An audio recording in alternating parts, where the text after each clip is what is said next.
Hi, everyone. Welcome to Office Hours. If you're watching on YouTube, you can find out more about us at officehours.global. Our first hour is general discussion about virtual production or media production, audio, video, whatever questions might come up. We're ready to answer them in the first hour. Second hour is usually something we want to spend a little bit more time on. Today, we're going to do what we call the audio ruthless reviews. And so we're going to really look at everybody's mic and just see how we can keep on turning the quality up just a little bit on our setup. It's a great way to learn a lot about and train our ears as well. Tomorrow, we have SPXGC. This is a HTML-based graphics system, and we're going to be discussing that and how it works and how it might fit into some of our pipelines. Thursday, we're going to talk about Apple's new keynote update. Pretty interesting. The live video as an object in your keynote doc is fascinating. And so we're going to talk a little bit about how to make that actually work.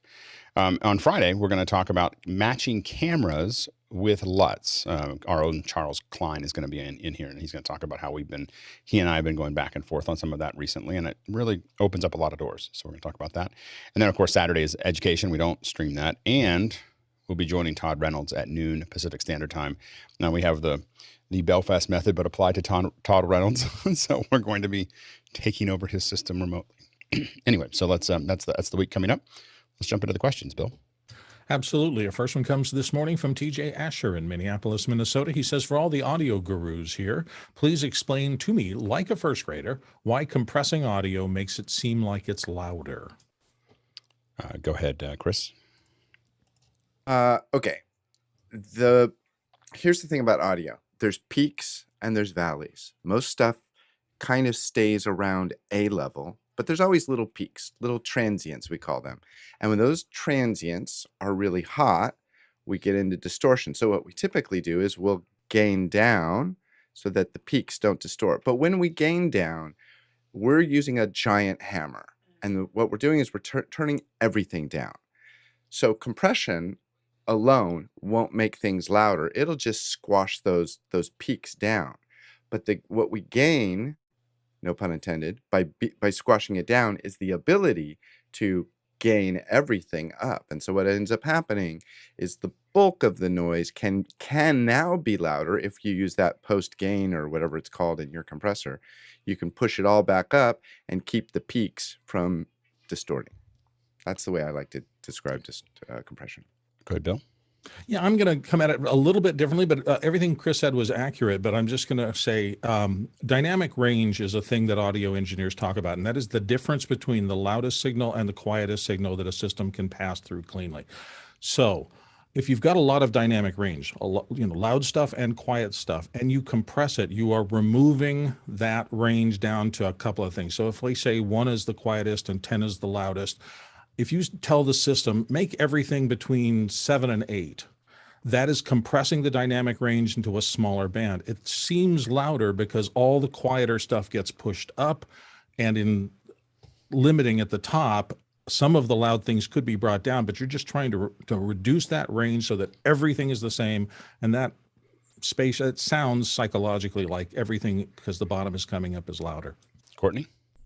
Yeah, Bill and Chris did a pretty accurate job of explaining it. That compressors came about in radio a lot because a deviation too high in amplitude can drive you off frequency on an FM radio station. So the FCC rules require you to have a compressor on there to prevent the audio from causing the frequency to shift on an FM radio station. So all radio stations employ compressors, which makes them sound louder because the peaks are compressed down, and like they said earlier, the lower levels aren't brought up, but the overall level is brought up, creating a more tight, more compact sound.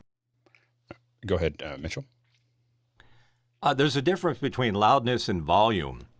Loudness is a psychoacoustic effect of the average level getting closer to the peak level. But to explain it in the simplest terms, compression wants to make everything the same volume. If it's low, it tries to bring it up. If it's high, it tries to bring it down. Then you have an average level, or what they call an RMS level.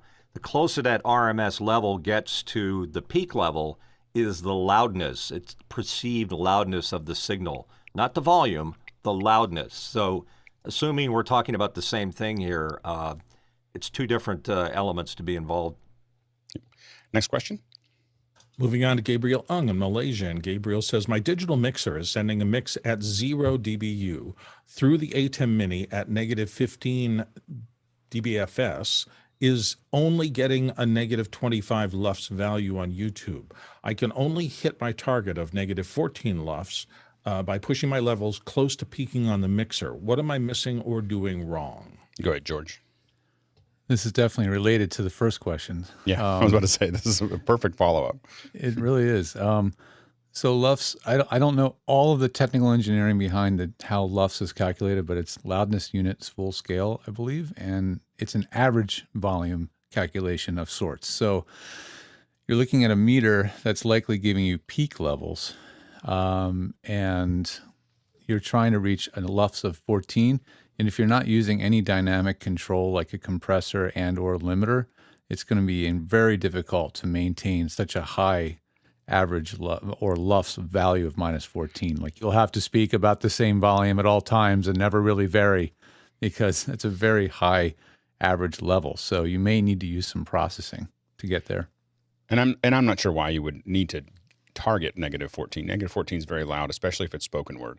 Spoken word will have a lower LUFS than something like music or something that has a lot of things where as George was pointing out, have kind of a constant hit. So it's one of the there's a lot of great things about measuring LUFS, and we do it here, but it can be very inaccurate. I would worry more about, if you're not going to change the dynamic range, I'd be worried more about peaks, getting a limiter into like -3 and then pushing, up to there, but not worrying as much about LUFS and more about the actual peak of the thing, or reduce the dynamic range and bring it all up. Go ahead, George. Just for a reference, like in an audiobook, the range that they master the audiobooks to, if you've ever heard any, and you hear how kind of loud on average the volumes are in audiobooks, is between -23 and -18 dB LUFS.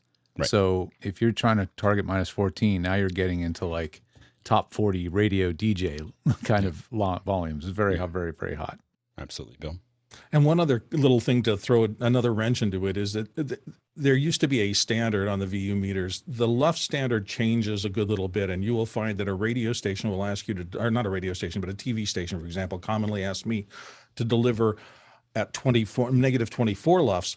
But if I'm going out to YouTube, sometimes websites will specify they want it at negative 16 or negative 18 LUFS. So there's a moving target out there. What you have to understand is how the LUFS system works, and then get the specs of wherever you're delivering to and try to hit that target for them. Next question. Moving on to Paul Wallace. And Paul says from Austin, Texas, what's a good low-cost drop-down ceiling for a room with a sheetrock ceiling? Can you do it yourself? One with wood? Go ahead, George.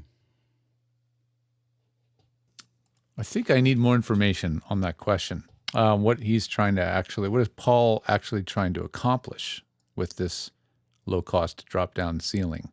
Is he talking about like a T-rail ceiling system where you hang acoustical materials from it?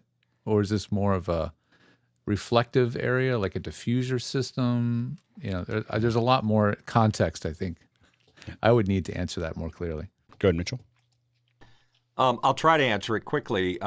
My situation is I have a cement ceiling, then I put drywall, and then I hung a 2x2 ceiling there. The good thing about putting a 2x2 T-rail is that it gives you so much flexibility to put lighting, soundproofing, other things in there.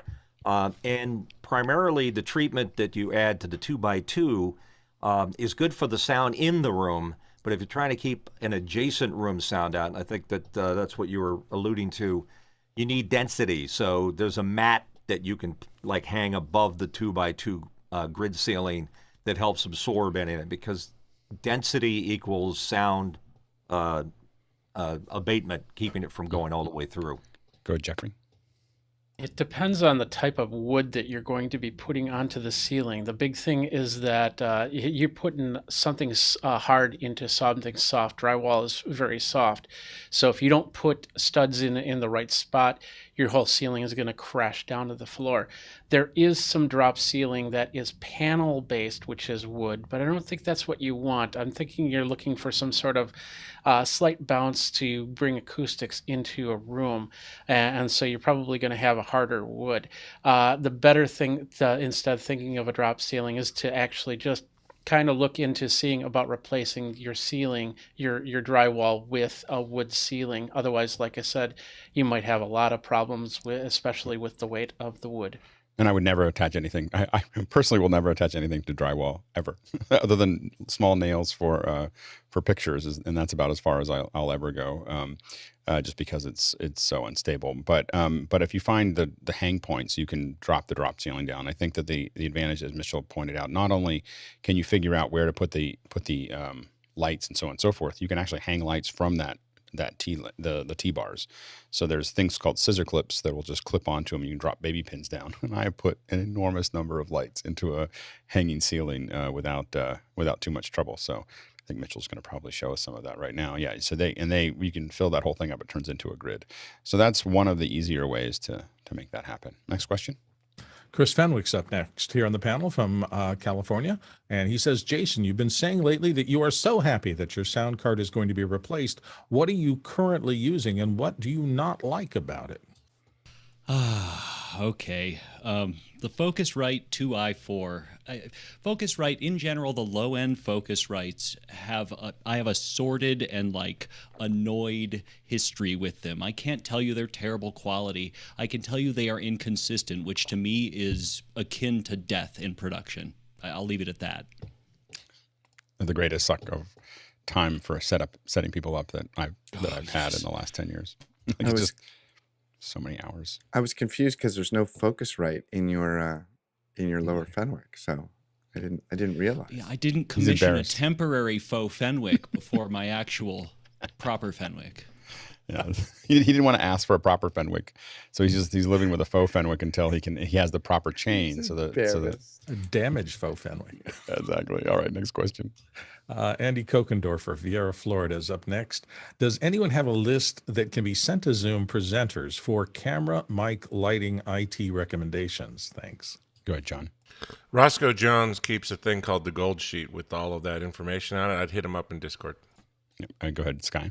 That's exactly who I was going to point to. I also did a search on our Discord for kits, and we do have a kits for live streaming channel inside of our system on Discord. Hosma? Yeah, Jeff Francis is a very nice video you can find.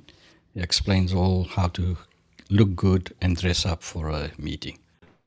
I mean, to make sure that we don't leave this without actually answering the question, one of the things that we look at is generally we've kind of built around a Brio. A Brio is for the camera. I happen to use Nan lights for most of the stuff that I do, either 6Cs or 68Bs.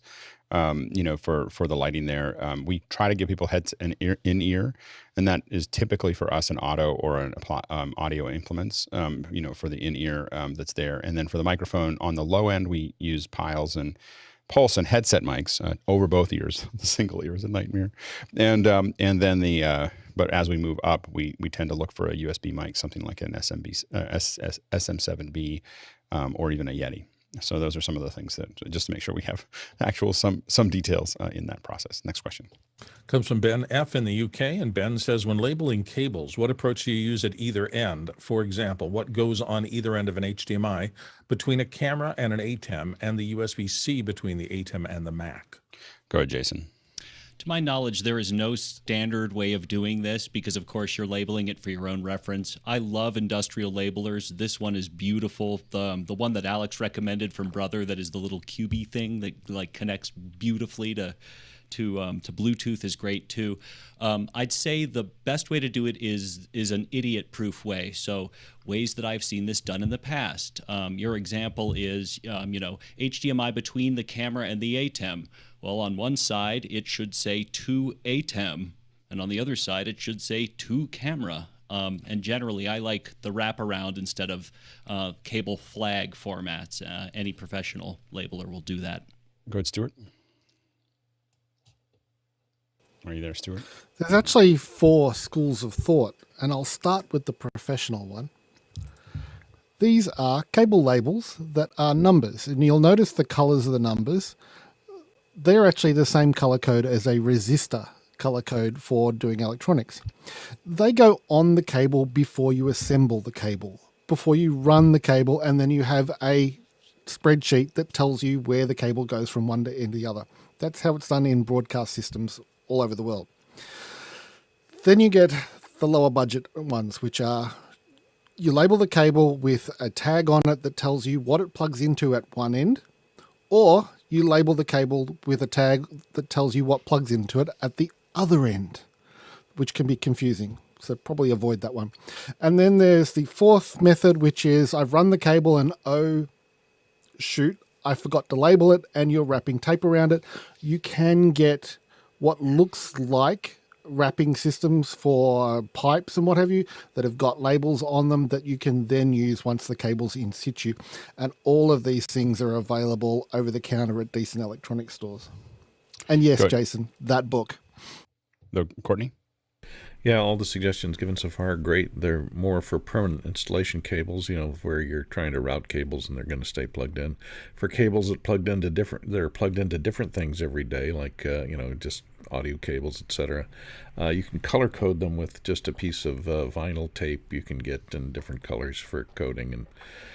And I went this one thing you have to watch out for. I thought, well, this would be kind of foolproof. You put the same color on both ends so that you know the red cable, the blue cable. But if you hire an A2 person who happens to be colorblind, this can get you into trouble when you say plug in the red cable and it's the green cable, or so. Go ahead, David. Yep, and I'm going to reiterate Stuart's. My time in the union, that was it. Spreadsheet, numeric things. As far as hardware, I like the Brady labeler. No affiliation here. They use a vinyl wraparound type cable. There you go. Yep. Go ahead, Jeffrey. So yeah, everything there, of course. There used to be shrink wrap, heat shrink wrap, which actually had numbers on it, and for things like snakes and stuff like that, it was very very useful to have the number right on the shrink wrap. Otherwise, labeling it, I like to use silver Sharpies on a lot of things because it helps me, because I can also put numbers and labels on it. And the only time I ever have to put a direction on, or actually 2 times, is if they're wrapped together with a bunch of other cables, or if I have something like a fiber optic cable, which only goes one way. Go ahead, George. And the last way is that I've tried is like when I'm setting up wiring for clients of mine, and I know that they're going to have to disassemble everything and move it someday. I just do a really basic ABCD labeling system where I put an A on one end of the cable and then the same letter on the gear at the jack. And that way, when they get to their next, if they have to move, they can unplug everything and then they know where everything plugs back in. That's my favorite for non-technical users that just need to know where the heck everything was plugged in. Yeah, I tend to fall into the group of wanting to have the same thing on both sides of the cable, so that I know what I'm, that I can match it and I'm going to reuse it. And I find I just get confused when people put different things on either side of the cable. I do use shrink wrap if I'm going to make a cable wrap it, and you can sometimes get the shrink wrap over top of things that already exist, depending on how large the connector is. But that's going to make it more permanent. Like David, I use the for the high end stuff that I use the Brady. I think I have the BMP 71, which is a expensive labeler. And for most of my work, though, I use the Cube, the Brother Cube Plus. The Cube Plus is much better than the Cube, just in case you're wondering. And that's the one that I have in my backpack typically. But the Brady is when I'm serious. I pull the Brady out and it's a little nicer. The other thing that I do that I've talked about a little bit, but just to put it in because we're talking about it, is I put another label that defines the size of my coil. So if I decide how far I want my cable to come out, and I'll put a little logo about a foot or 18 inches or whatever. When I wrap the two of them together, when I start my over under, if I match those two up, it'll always define my coil to be exactly the same for each one. So all my 15-foot ones will coil to exactly the same size, all my 10s, all my 25s, all my 50s. And the reason I do that is because when you put them into cases, they all fit inside of each other. So it's pretty useful. I get down to 6 feet, I start hanging them. I don't roll 6 feet, but in the same way. But anything bigger than that, I set up this coil system. It takes a little bit of time to figure out exactly what your lengths are. And the only real danger is you can you can get a 1650 to about 180 pounds if you put that much copper into it. So you have to be careful of density, but it's kind of useful. Anyway, next question. Paul Wallace is back again from Austin, Texas. This time he asks, how do you do a do-it-yourself foam replacement on mics and headsets? Is there a foam that doesn't degrade so much over time? Go ahead, Courtney. Buy it from the manufacturer, because you have to make sure you get an open cell foam if you're using it for windscreen or for headphones. Most foams will degrade after they're exposed to oxygen and sunlight for a long time, so keep them out of the sunlight. If you order, and the replacement ear pads are pretty cheap for most name brand headsets. You can buy them online and order a couple. Put them in a vacuum sealed bag, like a food saver bag that you suck the air out of if you're going to keep them for a long period of time, and keep them in a dark place away from sunlight. And go ahead, Jeffrey. So I'm assuming you're doing it for your I can't remember the number on it, your microphone, which is very specific. So getting it from the manufacturer is where you're going to go. As for different types of foam, there really isn't, because if you try to treat a foam for a microphone, then you're just changing the sound of the microphone. You're probably not even going to get sound through it, and if you tried to treat it at all. So the best thing to do is you can go down to the fabric store and find fabric that'll match for like an SM58 or something like that, and put it inside the grill. But for the most part, I would just check with the manufacturer. Go ahead, Sky. Brain Waves, WAVZ audio on, I'll put it in the Makana, because for $18 I can replace these all day long. It's a lot quicker and faster, and they come in colors. Yeah, please replace them with some black ones, will you? Go ahead, Chris. Yeah, I was going to say, if you can't buy replacement parts for a product, the manufacturer probably just intended you to throw it out when something wore out. I like things that are good enough that they actually want you to replace them and take care of them. But yeah, I always have I don't know why, I have a spare pair laying around. I probably bought them in pairs. I don't know. Next question. Noah Sargent's up next in Fullerton, California, and he says, what products were you hoping to see at NAB Virtual this week coming up? Guy. Well, more of it was in person. I was hoping to see a lot of you folks, so a lot of the people. But if I was to go to NAB in person, I always like seeing these things, which is the PTZ cameras, specifically this one right here from Canon, the CN500. The other thing that I was a little interested in was a new wireless from Sound Devices. This little, let's see if I can get to it. This little A20 Mini. And then another thing was, let's see. Wait a minute. What does that do? What does an A20 do? It's a little transmitter. And then there's a little V160 Roland mixer that seems to be pretty hot for hybrid events. So a little simple USB switcher with SDI and HDMI in. So those are the three things I was looking forward to. Go ahead, John. I'm looking for the ATEM Extreme Grande with the Sound Devices preamps with XLR, and the ability to play videos back in the media store from an affordable ATEM. That's crazy talk. I was hoping for a pipe dream. I think to your point though, John, I think that I do think that we'll probably see a bunch of updates to the ATEM line that fills in the gaps between the Extreme and the Constellation. There's a whole bunch of stuff there that needs to be put back in. I think maybe not. Maybe they've just decided it's all going to be Extreme or Extreme, but we'll see how that goes. I'm with the price drop of the 12K. I have to admit that I'm waiting to see if another camera comes out. That would maybe be able to put out 8K, since they have an 8K switcher. It'd be awesome to have an 8K camera that can actually output 8K, which would be really interesting. So from Blackmagic, and then I'm looking forward. AJA makes a lot of glue that we use for HDR, so I know I'm looking for what AJA may be releasing. And then we've already seen Nobe Scopes is releasing a new version. I think they just announced. I just got the email before the show, so there's a new version of that, which they're kind of interesting. I would check their website out. they're asking for what are you interested in, which I've never seen anybody really like, hey, these are the things we're looking at. What are the things that you're actually interested in? So we should probably spend some after hours or even maybe office hours looking at it and making a list. And then I bet you if we all go up there and request the same things, if we all decide these are the 4 things we want on Nobescoats, we probably get it. So anyway, so we should take a look at that. Go ahead, Sky. I just remember after 20 years of working inside the Avid universe, there was a NAB where they said, yeah, we got nothing this year. We were at the Pink Hotel there at the Hard Rock, and the full room of dedicated people that had spent thousands or millions of dollars on Avid. And they said, yeah, you need to tell us what you want.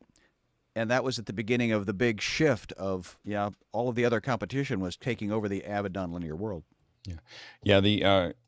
I think that what I liked most about being on the floor of NAB was being able to walk up and ask questions about the product. I played with them a little bit, but was really asking questions to the folks, and we can do that here. So I'm looking forward to looking at what the announcements are over this week and next week, and then for all of us to be figuring out who we want to invite on the show, because I find that this is the best forum in the world to ask questions. Next question. James Brooks is up next from New York, and James asks, what's the best way to bring in live drone footage, DJI Air S2, into an ATEM to be part of a live stream? Thanks. Go ahead, Noah.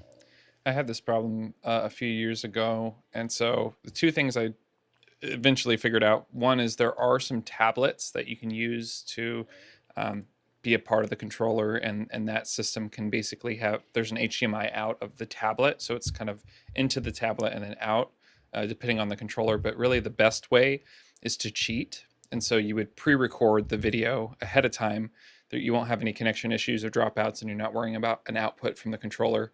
Pre-record the footage and then play it back in your system. I think that if I'm correct, the DJI Smart Controller has an output. Does it? The Smart Controller, you could enable the HDMI option from the center screen, right? Quick settings, and then enable or disable the HDMI connection so that it will output. So, I mean, my answer is use the iPad Mini with the Smart Controller, and then put a USB-C jack in there, and there's your clean out. Yeah, because I don't know which. I guess I'm only familiar with the Smart Controller being used with Inspire, but I believe that it's 4K 60 capable out of the Smart Controller. It technically is. I'd say the real pro way to do this, which wouldn't work for that exact drone, is with the Crystal Sky. That will absolutely work. Right. So and then can you sync that controller with that specific drone? I guess is the next question. That's what I'm not 100% sure of. I've only used it, or I've not used it. I've only seen it used. I'm in the market for an Inspire 2 right now, so I'm spending a lot of time on it. But the only one that I've seen right now has been have been working with an Inspire 2, so I haven't seen the other output. To the point when we've used drones in the past, about 80% of the time we used clips that looked like they were live, but were not. They were shot sometimes minutes before. We'd literally take off, do the shoot, bring it down, throw it in, hit play, and just cut it into the show in a way that made it seem like it was there, because we were afraid of it breaking up. By the way, you will really enjoy the Inspire 2. But if you really want to have fun, the FPV drone that they released this year is now, do you have an Inspire? Fun. Do you have an Inspire 2? My drone buddy does, and we fly 2-man. So he plays the bird and I play the camera. That's great. Go ahead, Chris. When Noah mentioned pre-record it reminded me of there was sort of a breakdown of a Survivor episode, Mark Burnett, where when they're rehearsing their big game, their games, their challenges, a lot of times they're shooting with a helicopter, but they rehearse with body doubles, like crew members that roughly look like the people. And they say that in some episodes you can see in the wide shots, those are not the contestants that are running the game. It's a good editorial trick.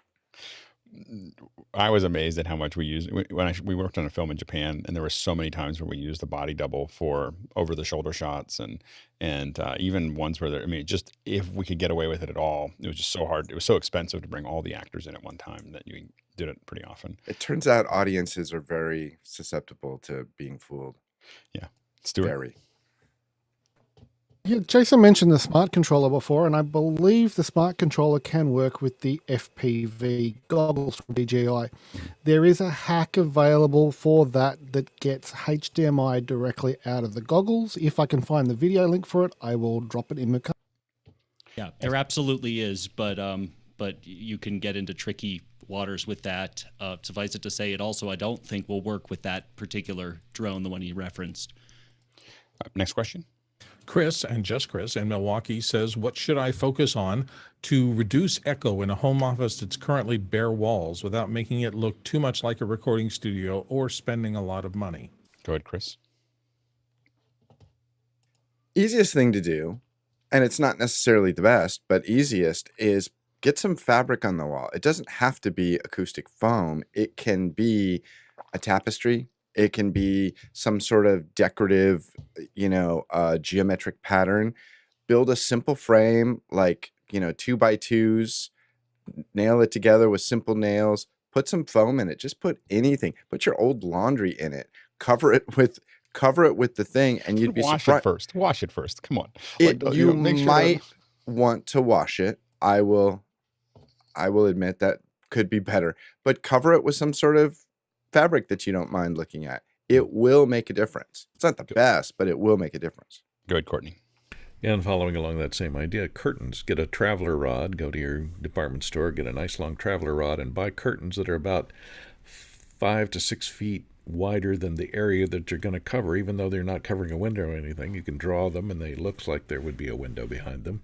And you want to have them so that there are still multiple folds in the curtain when it's all the way closed, and that will absorb and a lot of the reflection. And you just need to treat 2 of the parallel walls to knock down a lot of the echo. So, one on the vertical, one on this side, and one on the 90-degree side, and you can leave the other walls bare if you need to. Go ahead, Mitchell. I'm still trying to get Chris's image of underwear on the wall. It's still stuck in my head. But anyhow, this has served me very well. It's this corrugated wall covering material that you can glue on the wall, and I've used it in 10 studios as far as building goes. And what's kind of neat about it is that once you've treated your wall with this material, any kind of Velcro will stick to it just fine. So if you want to put some foam on there, you can stick it on the back of the foam, and it'll just slap up against there anywhere you want to, and you can be very specific about how you treat the wall. Go ahead, Jeffrey. It's important to watch the corners of your wall, because those can create what are called base traps, and you want to be able to cancel that out. So putting a chair in a corner or something like that will help do that. The other thing is, if you go to Goodwill, you can find pictures, canvas prints and stuff like that, or go to the craft store. Craft store can be your friend here, and you get these little canvas things that are relatively inexpensive. This is like 1 by half or something like that, and you can paint them, or you can leave them bare if you want. You can do wine and paint night if you want to, and paint different images on them. If you want, you don't need to put anything behind it. It'll work really well. But if you really want to have sound come in to get trapped, then you might want to leave it a little bit blank so the sound can come in. And in this case, it'll just basically bounce off by the paint that I have on here. But these things work really well, and then you can put them into patterns up on your wall and have a lot of fun with it. Go ahead, George. That's pretty cool, Jeffrey. I would probably reupholster it with something that's more open weave so the sound can go through, but it's a really great idea. I just go by the practical method of piling up obsolete equipment. That's part of my treatment scheme. The more clutter, the better. So the more cluttered your space is, the more it acts as diffusion. So you can do a lot of, I like practical treatment, in a home studio. If it's a home or an all-home office, then just, go with a lot of practical things. The more objects, furniture, absorbing materials that you have in there, the better it's going to work. In my case, I also have right off camera, my clothing closet in this room, doors are open, so that just now you have one large area of absorption.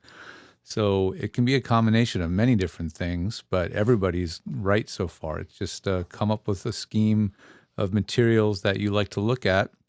And depends on the loudness of the source too. But if it's just spoken word, you shouldn't have to go too crazy. You don't have to wallpaper the whole place. Just make sure the closest hard surfaces to you and your microphone are absorbing surfaces that are sucking up the echo. Bill? I've got a new line, honey. It's not I'm not a slob, it's the audio treatment. Anyway, the easiest way, you didn't say it had to look great. And if you want to just try something for a while, stands with a crossbar with moving blankets thrown under it will give you an idea of, if you put more dampening in there, what the result will be. And then as you want to do more permanent, you can mount things to do the same job. Go ahead, Sky. Did anybody say egg crates yet? The physical... My first one was egg crates. Yeah, there you go. Yeah, it does look like a studio. It doesn't look like a studio. It looks like a junkyard. We had one. I had one of my first ones, and the problem is I got them from a restaurant. You know, I got the egg crates from a restaurant, and a couple broken eggs in there, and it starts to not be as great as it was before. So you got to kind of think through that as well. One that I have stuck in my head right now that I saw someone do a kind of a fake version of this, but now I'm kind of obsessed with it, is a living wall. So they had, what looked like, and we built living walls for sets before. And I was like, all the walls being grass and foliage and everything else, if you just figure out a way to water it without it becoming a mess. I was like, it would smell great, and it would have lots of oxygen, and it would probably be really good at it. And you'd have dirt that would, absorb a bunch of sound. Okay, next question. Crickets. Next question comes from Nathan GS in Singapore. I'm going to do it. Anyone here tried Youlean's Loudness Meter? I saw Curtis Judd using this on his channel. Looks like it may only work as a standalone app to test loudness for streams. Go ahead, John. I installed Youlean on my PC because it's free, and I like the history of the waveform. However, I found that it consumed way more CPU cycles than the wave meter, so I went back to waves. Go ahead, Guy. Yeah, here's Youlean running right now, and like John said, it's cool because it's free and you can see over time. So instead of just going for the instant, so right now it's on 10 minutes, but I can back this down to a minute or 10 seconds. And then if you pay for it, you can actually go into the dynamics here and you can get additional information. There's all kinds of additional settings that you can go into once you unlock it, and you can tweak a bunch of settings. That's great. Jason? I am so hooked on Spectre. Like, I just need to say, every time this comes up, if you don't need it, like, just remember that the problem is you can't buy it. I know you can't buy it, but it's going to happen, Alex. One of these days, it's going to happen. I hope. It's been a long time. It's been like over a year. A I'm starting to wonder whether we'll ever see Spectre again, but it was still the best so far. Next question. Richard Armstrong in London in the UK comes out next, and he asks, thanks, Alex, for answering my question on 3D scene capture tools. I meant to elaborate that it's for medium resolution. It's for capture of a crime scene or motor accident, for forensic scene capture, and he needs some mid-tier 3D capture tool between Faro and an iPhone. The only thing between a Faro and an iPhone is a BLK 360, and your market is exactly what they aimed it for. Some of their marketing materials are set that way. So the BLK 360 by Leica is the only thing between the Faro and the iPhone that I know of. You can also use something like Matterport. So Matterport would be the next one down, and I can't remember how much Matterport costs. It's like a subscription service, but it also has some cost to it. So Matterport could possibly do that as well. The capturing quality of the Matterport is pretty low as far as resolution goes, but it is accurate. So when it says something's there, you can measure it pretty closely. I don't know if you could use it as evidence in a court of law, but you could definitely use it as demonstrative evidence, but not testimony. And so, but the BLK 360 would, for crime scenes and that type of thing, that's one of their target markets. The big pain in the neck about the BL 360 is that Leica dropped its connection to Autodesk's recap, and it's just been chaos ever since. Getting stuff off of it. There's no USB connector, so I would save up. There's a Leica that's 30, or there's a Faro, and I just can't think of the name of it off the top of my head. I'll try to find it while Jason's answering. That's 10,000 more than the BLK, but 20,000 less than the Faro 350, and it's has a USB stick or a USB card, or micro SD card rather, and so makes a big difference. Go ahead, Jason. You took so many of my points that I had to come up with new ones. Thank you. One of the more recent DJI drones actually does have a depth capture, the capacity for a depth capture. It's not fantastic, but I would say, if you a good drone pilot can do accident recreation with photogrammetry. I'd probably say I have some experience in that area, and the error correction for a drone in the air is not 100% yet. No, it absolutely so you see shifts. isn't. You'll see shifts that are like 4 inches to 4 feet because the drone. You got to remember that when something's rotating just a little bit or moving up and down ever so slightly, it makes a huge difference in the measurement of the LiDAR, and so they have to do error correction for that. And now even the RTKs that DJI builds are, I wouldn't use them yet, for an accident scene. Well, yeah, but you already took all my points, so there it was. There you go. Sorry, and then I just attacked yours. I apologize for that. All right, next question.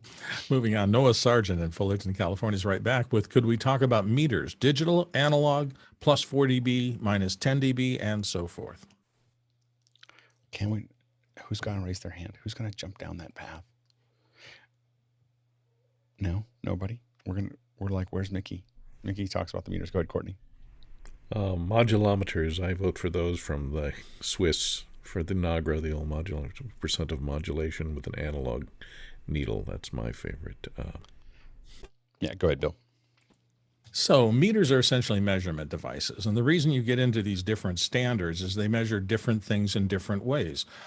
When you're talking about decibels, that's a logarithmic scale that everybody uses, from measuring light to measuring sound to a whole bunch of things.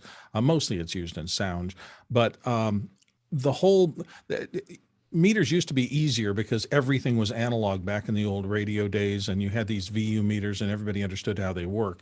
When they digitized that signal and came up with the new digital meters, there was a lot of, it wasn't confusion, but there were a lot of competing constituencies that wanted those meters to read in specific ways. And as it's shaken out, you get fewer and fewer of these competing standards, to where now we're starting to see some consistency across the industry in what do these things mean. We switched from voltage units to these things called LUFs, and we had a couple of stages in between where there were other measurement sources. It's finally getting more calm now, but what you want is a reliable meter that is as close to an industry standard as the industry will allow them to get, so that your measurements are the same as everybody else's measurements under all circumstances. That's the holy grail of why we use meters, rather than looking at something and saying, that's too loud. Well, how loud is it? Oh, it's 2 LUFs too loud for our standard. That can be dealt with across systems.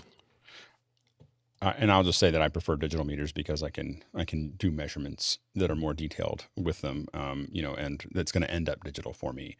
So I need to see it in a digital world as opposed to analog meters. Next question. Moving on to Paul Wallace in Austin, Texas. Facebook former employee whistleblower Frances Haugen told 60 Minutes the company does not offer the same safety systems for every language on the platform or country where Facebook is used. Can we comment on the apolitical aspects of this story? Go ahead, Sky. If it bleeds, it leads. Often media will look for the highest conflict so that they can get their ratings, so they can get eyeballs. It's really complicated. Like it's easy for people to say that, oh, they should just do this, that, and the other thing. And there are definitely things Facebook should do, and they've had trouble with it. But just filtering for data across hundreds of languages is complex. Being able to have the AI figure out exactly what that is, or have enough people that can personally look at that data and make those hard decisions, is not something that is trivial. And I think that there's a lot of things that Facebook could fix, but I think that the idea that they can fix all of these things is naive, and I think that it's the fundamentally, it's just not something that they can fix. Like let's get real, that Facebook cannot fix what people are complaining about. It's not the infrastructure. It cannot do it. And so we'll keep on talking about it, and people will keep on wringing their hands and talking about it, but they can't fix it. It's too complex. And so that's going to, I've spent a lot of time with the opportunity to think about this and work on projects and things like that. It's just not a fixable problem. I know that people think that everything should be fixed and there can be a law about everything and we can make it all work, and it's just not going to be fixed. Go ahead, Bill. So for me, one of the challenges, I do think we're in kind of a new era in this respect. It used to be that somebody would invent a technology and it would slowly come from the inventor's place and stretch out across the world, and there'd be plenty of time to look at what it does. In this new era of somebody creates an algorithm and it can literally instantly be massively distributed around the world, there is no time for those unintended consequences to percolate up to the top and be addressed. So I do think everybody is trying to catch up, and it's going to be difficult from now on into the future to get things where the unintended consequences don't affect large swaths of the population in negative ways. And I'm not saying Facebook is negative or any of these. I don't think there's one answer. I think it's hard, as Alex is saying, to get ahead of this and understand it when we've hardly had any time with it at all, but it instantly affects the entire world. That's a catch-22 for me. Yeah, go ahead, Courtney. And of course, any algorithm or system, even live people thrown at the problem, can be gamed. And that's, bookies learned that back in the teens and 20s when they're talking to their bookie on the phone and they were being wiretapped. They just came up with code words, and so anyone that wants to game the system can coordinate offline and game the system and still communicate any nefarious thing they want to. We've always had unintended consequences. The reason the Nobel Prize exists is because Alfred Nobel felt guilty about creating nitroglycerin. So just let's be clear that this is the same old story, just a new wrapper. Next question. Sky Gleason is up next from Seattle, and Sky asks, I'm being asked to provide a California production company with insurance coverage of $1 million for general liability and workers' compensation, and provide the certificate of insurance naming the company as an additional insured. Any suggestions? Go ahead, Bill. Yeah, this is kind of standard procedure. And as you're growing a business, you'll run into this almost always. I did decades ago. It's not terribly expensive to provide those kind of limits. That isn't a well understood kind of coverage policy that a lot of the insurance companies will. Your individual homeowner's insurance may not, but they can refer you to a company like Chubb or one of the others that does a lot of business insurance. They will understand this all. You will pay a fee. You will keep it on monthly. The other thing is, if you're just starting out and don't want to do that, consider co-promoting with somebody. Find somebody in your area who's a production company who already covers that, and add them into the process. Maybe pay them a finder's fee and run on theirs until you're comfortable with the limits you need, and then get your own policy from that point on. Go ahead, George. Yeah, I had to get this for the first time, and I just had to contact my insurer that I use to carry my business insurance, and they were able to provide that information, and so I could pass that on. So it was, but I already have a business insurance policy, liability policy, so it was easy. Yeah. Go ahead, Courtney. And if you have employees, they're going to ask for a proof of workers' compensation insurance. And the one that I have, because I have a very small company, is State Fund, which is subsidized by the state of California. So they have the lowest rates and can handle just 2 or 3 employees, 1 or 2 or 3 employees, and they give you low compensation, workers' compensation insurance. That's what that's for. Can you forward me that either in Discord or in Makana, please? All right. And I don't have the right answer for this. I don't have the right person, but the thing that we want to look for also is short-term liability insurance or short-term film insurance. You can literally get it for a period of time. You don't have to do an ongoing membership, anything. You can say, I haven't had to do this because I always had like ongoing insurance. We have liability insurance, and PixelCore had, I don't know, it was like $8 million of liability insurance. And so we kept that because that's what it was required to go into the buildings that we worked in.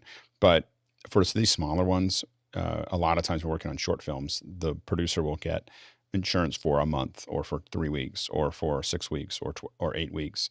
And there's companies now, that number for that 12 weeks or 8 weeks or 1 week or 2 weeks is astronomical compared to the monthly cost that you would have, but like 3 or 4 times as much. But it is only that number, not an ongoing thing for a year or 2 commitment. So you can get short-term insurance that just handles you per job, which sometimes is the simplest way to go. Next question. Thank you much. Next one comes from Tim Hooper. Hooper or Hopper? Hopper, I'm just going to say, Raleigh, North Carolina. Are there any tools that can send me a text message if my YouTube stream goes offline? Go ahead, Jason. I've used If This Then That in the past, and with varying success. If you get a cheap Skype phone number, that can be automated. I've also done it script side with a little bit of Apple script. Go ahead, Jeffrey.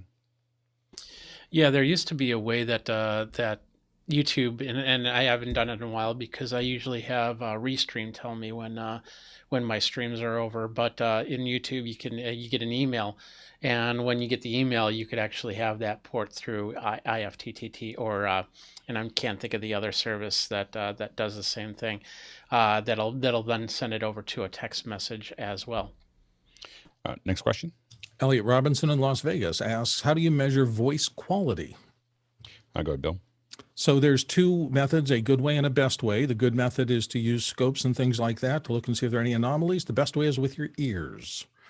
That is the ultimate determination of whether your voice quality signal is correct, is to listen to it and learn what to listen for. Go ahead, George. Yeah, it's all about ears. It's all the wetware. And listening to that source and analyzing in your brain what is the appropriate balance of all the frequencies, how because there's different ways to measure quality, but sometimes it's all about intelligibility. Sometimes it's about the fidelity and the intelligibility. Sometimes it's about, sounding larger than life. So there's so many different qualities that go into it. One of the things I do for people is I evaluate their sound and tell them what they can do to make it better. I call it a sound check. And then I help them build processing to maybe make some small corrections to make it sound better. But that's completely subjective. That's not a meter involved. That's just listening and hearing a lot of voices and understanding the context of the way things sound through listening to thousands and thousands of other voices. Yeah, absolutely. Next question. Craig Kadoki in Toronto, Canada is up next with, there's quite a lot of frame rate problems in the Zoom connection today, all panelists. Could this be related to the DNS BGP issues that caused so many issues yesterday for so many platforms outside of just Facebook? I doubt it. I think we just happen to have tricky connections today, but I don't think that, because that's more of a DNS issue than a throughput issue. Next question. Next one comes from Bo Cordell in Charleston, South Carolina. And Bo asks, yesterday Alex briefly mentioned ways to control an audience with the volume of music in a room. I'd love to hear more about subliminal methods used to control atmosphere and people. You should talk. Working with audiences is probably a second hour. This is a whole and how you manage audiences, manage folks, is probably something that we probably shouldn't do, but we will. If you put it into the second hour thing, we'll peel open the. I'm willing to. I'm not going to work on any more audience shows. When done well, I'll tell you all the things that we do. Sorry. I'll tell you all the things that we do to do that. It feels like magic when it's done well. Not the productions I'm going to do anymore. So I'm happy to dump. Anyway, so put it into the second hour suggestions, and we'll fill up a second hour with that. Next question. Herb Sargent in Fullerton, California is up next. He says, have you ever bonded or added multiple cables into a single cable with a shell or outer cover? And if so, how did you do this? Go ahead, Jason. So I've been doing a lot of cabling in the new studio, and every single time I just end up buying every trick in the book, and most of them are not great. My newest solution is neoprene. It actually looks like a neoprene thing, and it's like a snake skin that goes around, and you can actually zip cables into it, and it's just wonderful because neoprene is flexible. It doesn't seem to mess with heat. Cables don't really get very hot, at least the ones that I'm using don't. And that's my newest trick. Go ahead, Stuart. Well, now that I've heard Jason's answer, I realize my answer was the completely wrong thing, because I was thinking about when you make two cables have one head, like a Y adapter and what have you. And the point being, for audio and video, avoid it. Go ahead, Bill. So the one thing that you do not want to do this with is mix signal cables with power cables. I learned the hard lessons about that early in my career. So if you're going to bundle a bunch of low voltage audio cables or something like that, never get AC anywhere around that because it can cause all sorts of hum and problems in it. In the cable. Outside of that, I've used a variety of methods, and I think very much like Jason was just talking about, one of my early favorites was there's a spiral wrap stuff that Radio Shack used to do, and the good thing about it was you get all your cables together in a group and you spiral wrap them together, but if you went, oh gosh, I forgot one, you do it really easy. The other thing, a lot of people use zip ties to do that. Get the bundle, zip tie it, move down a little direction, zip tie it again. But the same thing, you have to cut those off and redo them if you've made a mistake. So just there's a lot of different things to clean up your wiring. Figure out which works for you. Yeah, go ahead, Courtney. I would avoid zip ties because if you're using RF cable or anything that has a outer conductor and an inner conductor and a certain impedance, you will change the impedance of the cable every time you cinch that zip tie down. A lot of people use these braided cable sheaths. You can get them on Amazon. They come. We often call them looms. Looms, right? That's what they call them. You got to search for looms, and the only problem with those is they're a pain to get a cable in or out once you have them loaded up. And you got to squish them together and then shove another cable through. That becomes problematic. So don't do a collection of cables that you're going to be changing them or adding to them. Go ahead, David. Yep, and I keep that TechFlex loom stuff on hand at all times. Handy stuff. If you're going to loom a lot of things, my only recommendation is gloves. They will wear your skin on your fingers, your index finger and your thumbs to the nub if you're not careful with them, because just as you're pulling the cable, as you pull the cable through, you're adding a lot of friction. Next question. Tony Mobley, Newman, Georgia. What are your thoughts on Filmic Pro's recent update? Apple ProRes in a phone. That's all I got to say. Apple ProRes in a phone. That's all. Like, it's just the Filmic update looks amazing. I mean, but it's the fact that the Apple ProRes is available, and what's great is that they've jumped into it so quickly. Go ahead, Stuart, real quick. There is one problem with it. It's in one phone. And one phone only. It needs to be in all phones. ProRes has always been problematic in that it works on one platform, but exporting it on another platform is not always possible. That's not Apple's fault. It's an open. People can support Apple ProRes. It's a superior format. That's the issue, and so other people have I'm going to object there. I'm going to object there because if you've got an NLE on Windows, it was Apple who said you were not allowed to export it. Yeah. This is why Resolve couldn't export it. Why Edius can't export. I think Resolve can now. Oh, maybe no, it can't. It can't. That's right. Yeah, you might be right there. All right. Next question. Randy Crum in Dallas, Texas is up next. He says microphone foam cover versus a pop filter in a home office for online presentations. He's using a Samsung CO1U, and he sees panelist with a mix. And we're gonna move through these quickly. They are audio based, so we're gonna go on just a little bit long, and then we'll jump into the piece. But let's go through. We have a lot of people that want to answer this question, but let's do it relatively quickly. Go ahead, Josh. Yeah. So there's kind of situational. So the pop filter is going to be situated from when you're sitting, kind of doing a voiceover, whereas I have one on here for dynamic noises. So when you're moving the microphone through the air, or if there's wind, like I'm trying to deal with here, the foam helps. Yeah. Go ahead, Mitchell. Quickly. Oh, can't hear you. Can't hear you, Mitchell. Your pop filter's too dense. Your pop filter is so dense, Mitchell, that we can't hear you. I'm sorry, my mute me mic is not working very well. I was saying that foam for general use and for voiceover, critical work, I use a pop filter. Next question. Oh, sorry, not next question. Next person, Jeffrey. So a lot of people use foam and pop filters, which doesn't make any sense for me. Once again, as Josh said, if you're moving it, if wind's coming through, you use a wind filter. If you want to deal with plosives, then you use a pop filter. Yeah, go ahead, Courtney. I find foam to be a little less sound transparent, so it'll absorb more high frequencies than a pop filter will. So if you want to maintain your sibilance and high frequencies, use the pop filter. And if you want to attenuate high frequencies, if somebody's very SE, use foam. Good, George. Good mic technique. Don't need either one. Yeah, there you go. Next question. I say, speaking into a into my little pop filter. Next question. Welcome, Barons. I believe in Delft, the Netherlands, is up next. Can George Whittam talk about his in-ear monitors and try to pronounce the complete model name, type, mark, and number and version of his in-ear monitors, as I missed that in the pre-show? Go ahead, George. The Kinbufi KZ ZSX in-ear headphone monitor. That's How do you the spell full name. Kinbufi? I don't think you need to know about Kinbufi. That must be like a licensed manufacturer. KZ is really the brand of the product, and the ZSX is the model. That's really what you want to look for. It's a 5 balanced armature and 1 dynamic driver in-ear per ear. They are so hi-fi that I hear white noise constantly from the preamps and my amplifiers. Like I can't. They're over the top. I hardly ever use them except for when we do these shows. Can you let that out again? What's the model number again, or the KZ?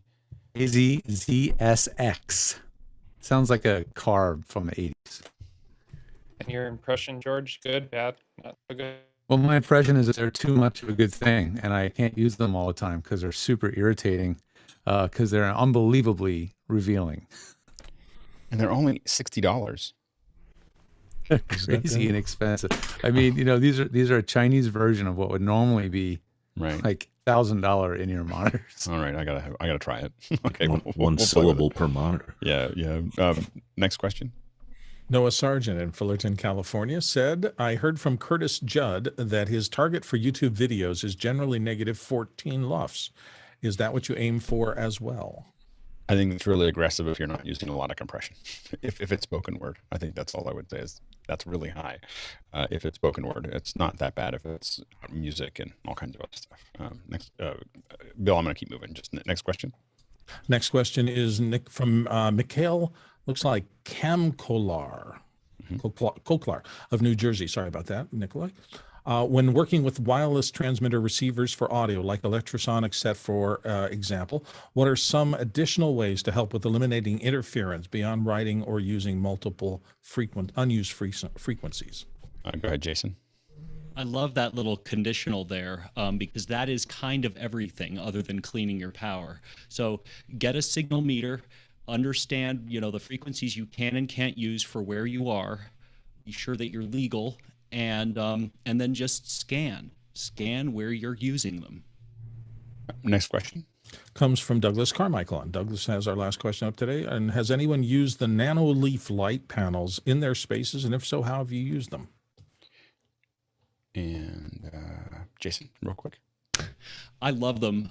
They are in my home theater, and I used the 90-degree bracket to bridge them across a corner, and they look great. And last question.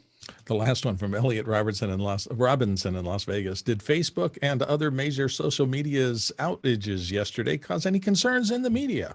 Well, no, it didn't really affect me that much because I don't spend a lot of time on Facebook. So I was kind of like, everyone seemed very upset. I couldn't get a hold of some folks in Africa over WhatsApp. I think that was the only thing that really impacted me yesterday. So I don't know. I think it created it was a slow news day. So WhatsApp was the one that was the one that hurt because my girlfriend is still in Iran, and that's our major communication portal. So that was the first thing I noticed, and I spent probably 4 or 5 hours refreshing browsers to see when it came back on. It took 5-6 hours, I think. It was a pretty long. Was that DDoS attack? Is that what they blamed on? I don't. As of this morning, no one knows for sure. That's what I saw. That we read about early. It wasn't a Zuckerberg tantrum after the news on Sunday? Yeah, exactly. There was an update that went wrong, and that's what happened. Shrep, I think, said that it was an update that created a cascading failure. And in his head. Go ahead, David. Yeah, we actually use Workplace by Facebook as our internal CDN, so it was kind of quiet as far as production. Most of our meetings were native Zoom yesterday. Wasn't it nice? It was kind of like it kind of was, yeah. Like rolling back to the old times. Yeah, exactly. Yeah, let's do it real quick. Yeah, all professional media has its own methods of communication, not social media. Sometimes. But the big story from this will come out that there will be a push to break up Facebook and WhatsApp and the like, so this sort of fallover can't happen to all of them at once again. Yeah, we'll see. We'll see how that goes. All right. We're going to change subjects and go into our ruthless review. And so what we want to do is we're going to go through, and the reason we do this for those watching. Oh, and by the way, we pushed a bunch of questions back. If you're new to this, when we get to the top of the hour, I let a couple of them push through into the top of the hour, but generally we just push them back. They're in your notes section in your own personal profile, so you can put them in another day for the first hours as we go into the second hour. Now that we're changing subjects to the Ruthless Reviews, the reason that we do these is because we're constantly trying to play a bigger game than what we see anywhere else from people coming in at home. And so we're constantly trying to figure out, and just the best way to do this is occasionally, about once every couple months, we take a look at what's the quality of our video, which we did last week, and what's the quality of our audio, which we're doing this week. And, the goal is to keep on just making it better. I think that as we get to Office Hours 2.0, not only will the graphics look better, but so will everybody here, and so, and it lets us learn from each other and keep on tweaking. So anyway, so what we're going to do is we're going to go up to each person, have them, like we do with mic checks, go through their chain. And so we learn a little bit from that, but then we're also going to talk about, from our standpoint, each of our standpoints, and for the panelists, just raise your hand if you have a comment about any given person, their audio, and we'll just go through it and kind of talk about what we hear and what might be where all of the audio here is better than most podcasts and almost every broadcast out there. So we're already playing a pretty big game, and then we'll go from there. Yeah, go ahead, Courtney. Before we start on this, I noticed I'm hearing a whole lot of packet loss and measuring it on Zoom. Is everybody else experiencing that? We picked a bad day. Yes, from the very beginning. Yeah, so what we'll do is we'll not talk about packet loss. So we'll try to stick with, we won't talk about the connectivity, and we'll stick with the mic quality of that process. So let's go ahead and jump to David. David, tell us about your chain. Alrighty. The microphone is a Tascam TM180. It's set flat, and so no roll off and no adjustments there. It's getting power from a Rolls MP13 preamp, but that is gained all the way down. It's just for phantom into the mic. It then comes into the ATEM Extreme ISO, and that is flat across the board as well. Just a little duck below Unity. It's about 1.5 feet away, and I talk over it and not into it as best possible, and working on my mic technique.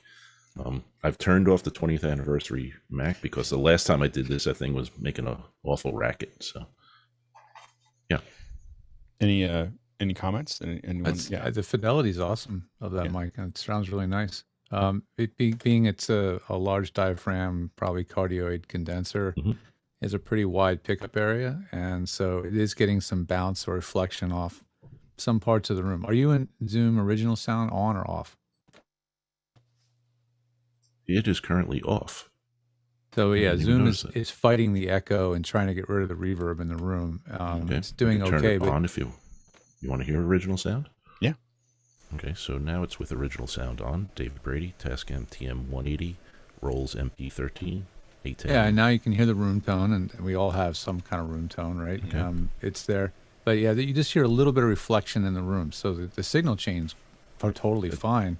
Okay. Just a little bit of liveliness. And when original audio is on, obviously we hear a lot of fans. And probably traffic. It's alternate side parking day, so the horns will start in about 15 minutes. Very new NYC, right? Yeah. I do have a couple, like about 15 millimeters of neoprene wetsuits over there, so that might help a little bit. Very good. Yeah, so I think that the little bit of reflection is the only thing you hear when you turn original audio. And this gets back into one of the things we've talked about recently is we used to tell everybody to turn original audio on, and we have found that it's actually better. It just depends on what your system is as to whether you should have original audio on or off. If you have enough, if you can reduce it enough, then you can do that. So I'll go next because it's in my section. Otherwise, I'll lose track. So I have a Heil PR40. It's going into a Sound Devices Scorpio. The Scorpio has noise assist, which is set at -6, and then that is via USB-C into the computer. Any comments? That's pretty clean. A $10,000 sound card does a pretty good job. It turns out I actually to test it, I just got the Revelator IO24 to do a quick test on it, and I haven't had time to put it into the system yet. I don't understand it yet, so I was going to try to test let me it. know. Yeah. I was like, let's give this a shot. I'm a little attached. What I'm afraid of is that it really is that the noise assist, I think, helps a lot for me on the sound devices, and I think that's the killer feature there. Yeah, go ahead, Courtney. Okay, I'll be ruthless. Yeah, please do. With that PR40, I noticed when you come up and talk down into the microphone, it sounds much richer. Yeah. It sounds much richer, and you're kind of talking across that element. And I always find the PR40s, if you're perpendicular to your mouth, like the thumb is into the microphone, it sounds much richer, and you get a much fuller frequency response, and you get much higher signal noise ratio that way. Yeah. I definitely can talk more into it like this. I actually admit that I do it as an effect. So I've been using this for so long that if I want to talk like this for a second and then I pull back up again, I'm actually using the mic the way I want to use it. And so you're absolutely correct that it does sound it's much more present if I talk right into it like this. And if I talk right into it like this, it's, and so it does all those things, and I use those in shows. so I lean in and make a comment, and then I lean back out again. And so I have it set at a neutral level for me in my head of what I want it to sound like. And then I lean into it to do that. But you're absolutely right. It does sound better when it's straight on. I also feel like I'm trying to frame my face on the mic and not have the mic in front of me. But as you can see, I get as close as I can while my chin still shows. So my thought process here is the chin is still in frame. That's kind of but that's the thought process. I don't know if it's better or not, but if the whiskers are scraping on the pop filter, that's bad. Go ahead, Mitchell. Can't hear you. Yeah, I'm real sorry about that. This switch is not working out for me. I think that microphone is very well suited to you. I mean, it's suited to your voice and your technique, and as you said, you know how to work it. So if you want to go for emphasis, you know how to work the microphone to get there. So I have a lot of different mics, and I don't use this one for voiceovers. I use it for radio. If I use it for what I'm doing here and what I'm on Twit, and then I use a TLM 103, I think. I can't remember if it's 102 or 103 for voiceovers. Because it's too sensitive for my room. Like you can hear everything. You can hear me typing. You can hear all the other things. And you can hear a mouse fart. Yeah, on a day-to-day basis, it's not a good mic to have for radio. Because this one, the big thing here is off-axis rejection. It's incredible. So out here, it's it's barely there, and then it's incredible. Yeah, go ahead, Jason. Yeah, and for those of you listening at home, what Alex is using is called the proximity effect, and really, it can be tuned so that if you actually go directly into one of these microphones, you are going to sound different, like the Hulk. And it's a. I mean, I've been using the same mic for 15 years now, so it's something that me too. I'm kind of used to it. Yeah. Anyway, Jason, we're going to go to you next. All right. Well, on that note, I, for the record, have original sound off, and this is Heil PR40 into an Aphex channel. I'm going to go a little bit off axis. This is my most recent addition since the last Ruthless review. This mic arm is worth every bit of the entirely too much money that I paid for it. Or that's the ultimate. Oh, it's so nice. I really kind of fallen in love with it. So the Aphex channel, for those who don't know, is a single bin preamp that is, everything that voiceover would ever want. It's all in one rack. I, for the record, have parametric EQ off, big bottom off, de-esser is on a little bit, and the Aural exciter looks like it's bypassed. So all you're getting here is some very light compression and a gate. Any notes from everybody? Yeah, go ahead, Jeffrey. So when the arm, the one thing was whenever you move the arm, we heard this little tick. It was a type sound that was going through. But other than that, yeah, sounds great. there's been times when it has sounded fuller than it does now, like, with your pipeline, so I can't put my finger on it. It sounds great. It doesn't sound as full as it has at times in the past. I'm So I gonna don't. blame that good Focusrite. I have to put a 20, just so you know, there's a 20 dB pad on the Right. input on that mic because Right, it's right, just, right. it So can't handle the line level. So we'll look at it again then. Let's go ahead, Courtney. Oh, you're reviewing me? Yeah. Okay. I thought I was going to comment on Jason. No, I didn't have. Oh, did you have a comment for Jason? I didn't see you. No, I didn't. No, Okay. that's why I thought you were calling yeah. on me to comment on Jason. I'm using the Stellar X2, and I have a lot of expensive microphones. I have Sennheiser 416s and MK60s and Shups MK41s, and they get in the way. And the way I have this one mounted is, this is definitely the budget system. It's there's a $200 microphone. This is a $179 mixer, and it goes over USB into the Dell. And I like the sound of this microphone at the distance that I'm working at it. It has I'll bring it up in the frame. It has a pop filter on it that is foam, and so I've compensated a little bit with the EQ in the Samson with about plus 2 dB on the high end high frequency boost. And I'm using a little bit of that Samson has a one button, a one knob compressor on it. It's fairly low. It's about at, I don't know, 11 o'clock, 10 o'clock on the knob. So that's what the sound is coming through. Any comments? You're very soothing to listen to. Yeah. Yes, deep sleep. Could definitely do voiceovers. Yeah. No. Yeah. I mean, you and Happy David, little trees. you and David both have. You could probably use any mic you want. Yeah. so like it's kind of like the supermodels of voiceovers. Yeah, this mic is modeled after U87, so it's specifically Right. they choose the diaphragm. But it wouldn't matter. You could get like some so cheap SF58 knockoff and still sound Yeah. good. Go ahead, Jason. Yeah, just to add to that, for those who don't know, like, Courtney has made an entire career of this and could probably put a paper bag over his mouth and get a tin can with a thing of string, and it would sound fantastic. To go to the actual audio pipeline, it does sound like there's a lot of self noise. So you have, when you open it up, are you on original audio? Yes, I am. So it's not, you're hearing it completely unfiltered, and that's probably coming from the Samson, because it's. What happens when you turn original audio off? Well, let's listen. Now original audio is off. It's a lot cleaner. I mean, you can hear it. Talk a little bit more. Okay, here I'm talking with original audio off. There's very little, there's a fan in the Dell, but that's about the only fan noise that's on. I have all the air conditioners off and everything, and the windows closed. So it has that little bit of a swirling processor sound when you turn original. It wherever it's sitting.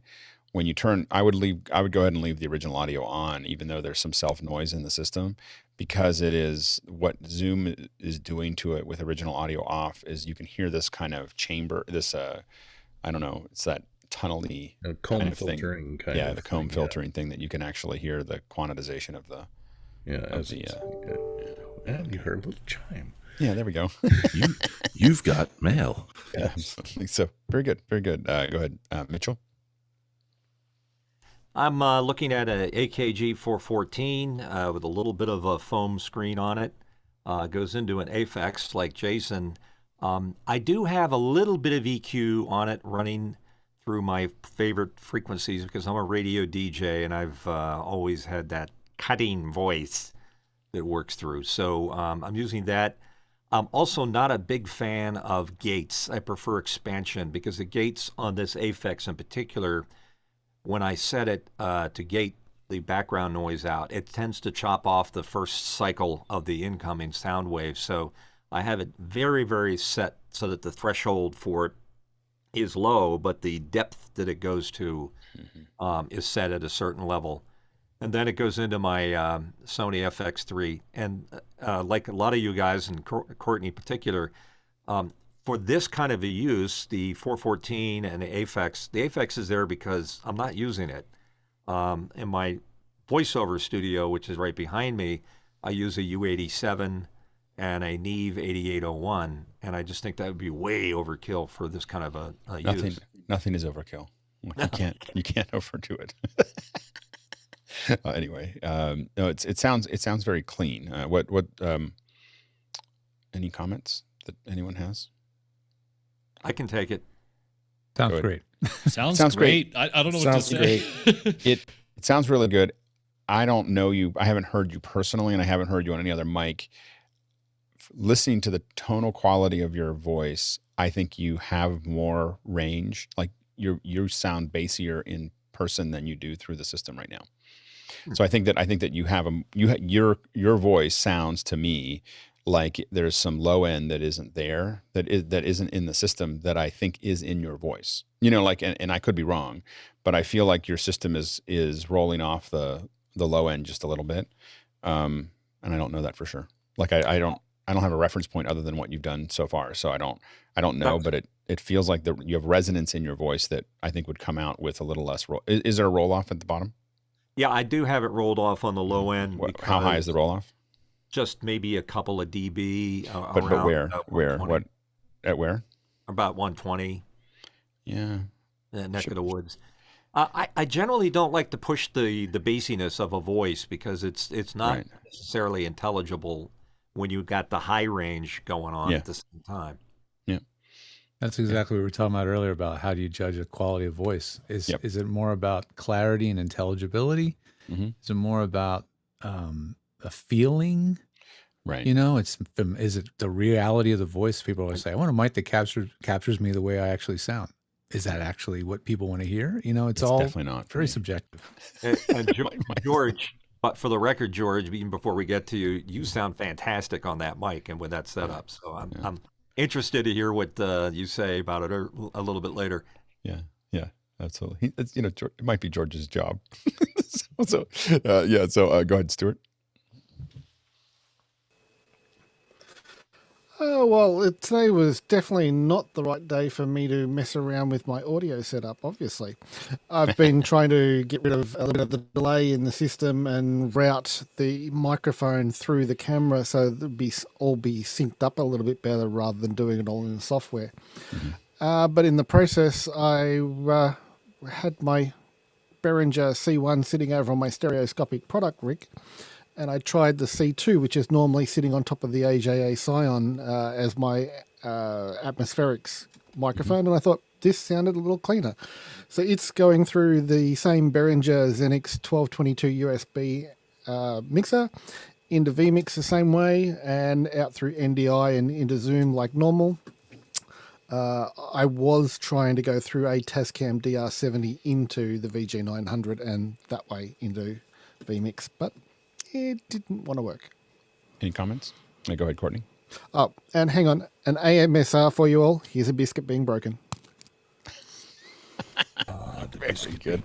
Go ahead, Courtney. The whimsy. You might need a... let me turn up my Lord Fenwick. Sorry.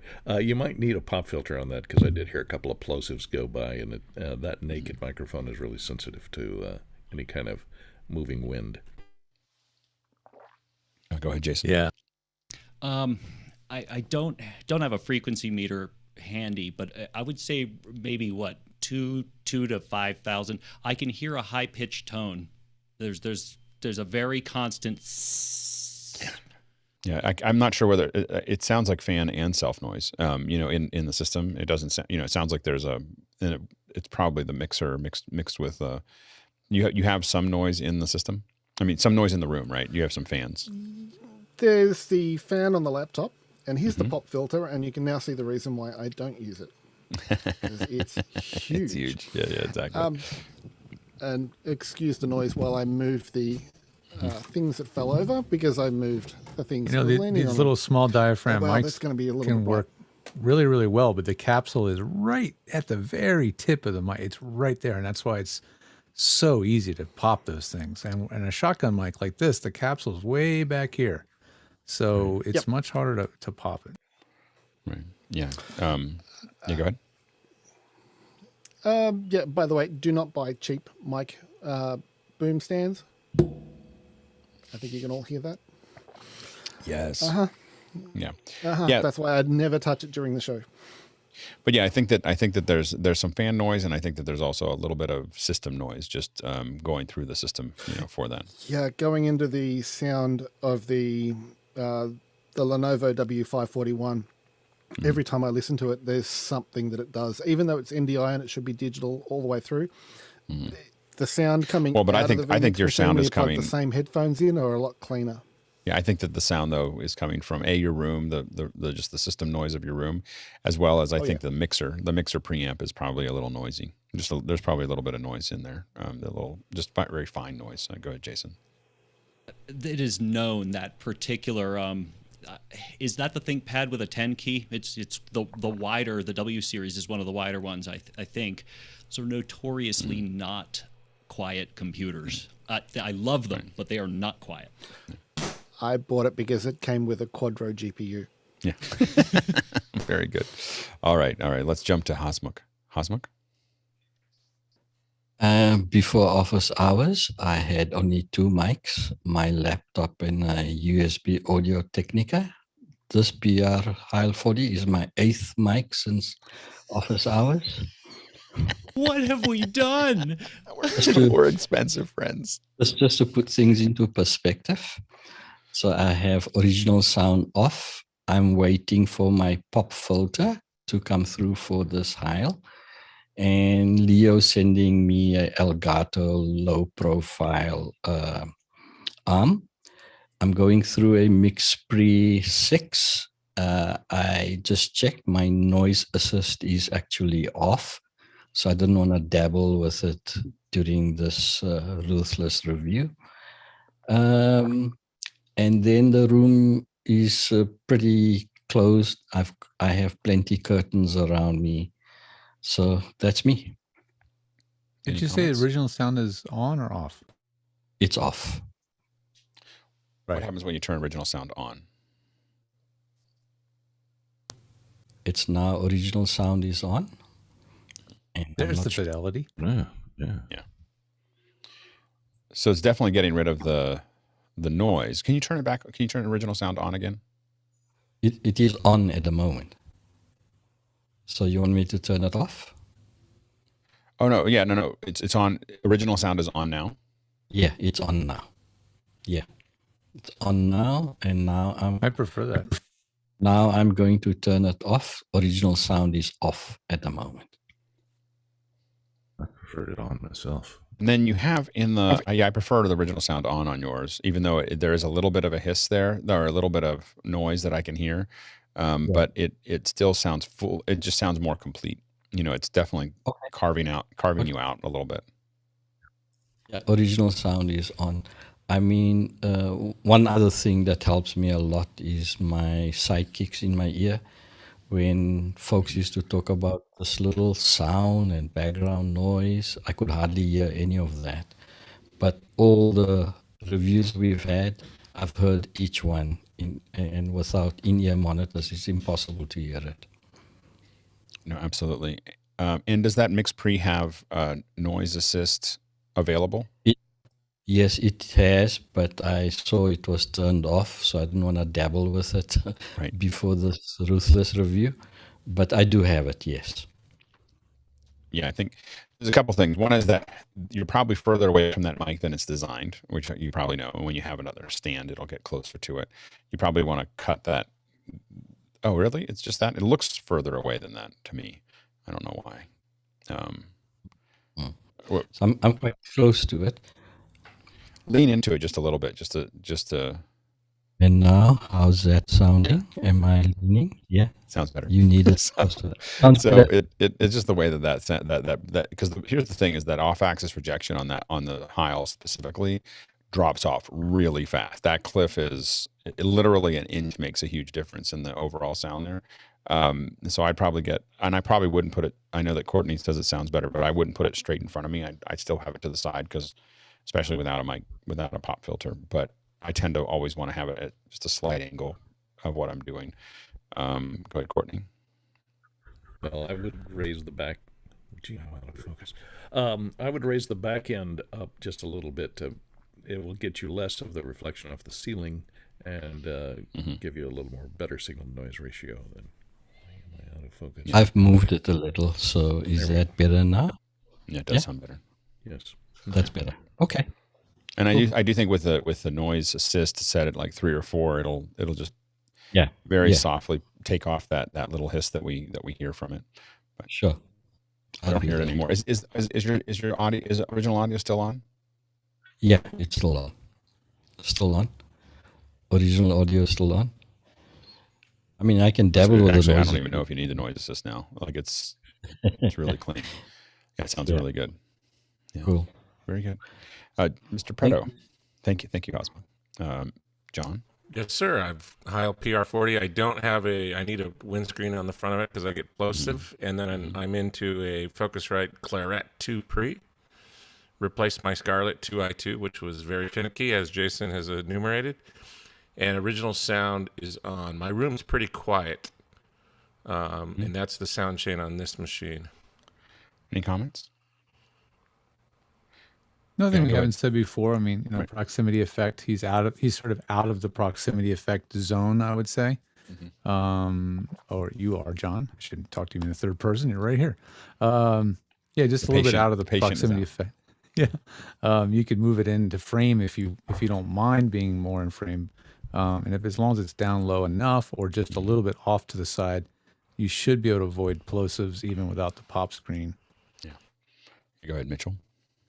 What George just said, and I think it's just a little peaky around 4K in terms of your voice. You have a nice voice, and I think it's artificially enhancing the presence range just a touch too much.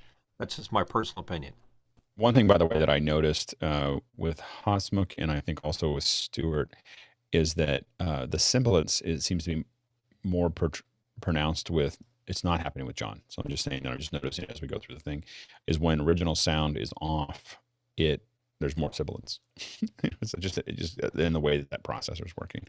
And I just noticed that John doesn't have that problem. But I can turn it off real quick. I'd like to hear everybody's comments when I turn original sound.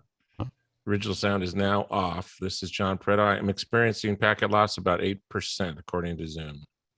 And original sound is off. I would definitely, for you, I would definitely leave the original sound on. Like it definitely feels very processed. You were going to say something, George? I've always found the PR40 to not be good on everybody.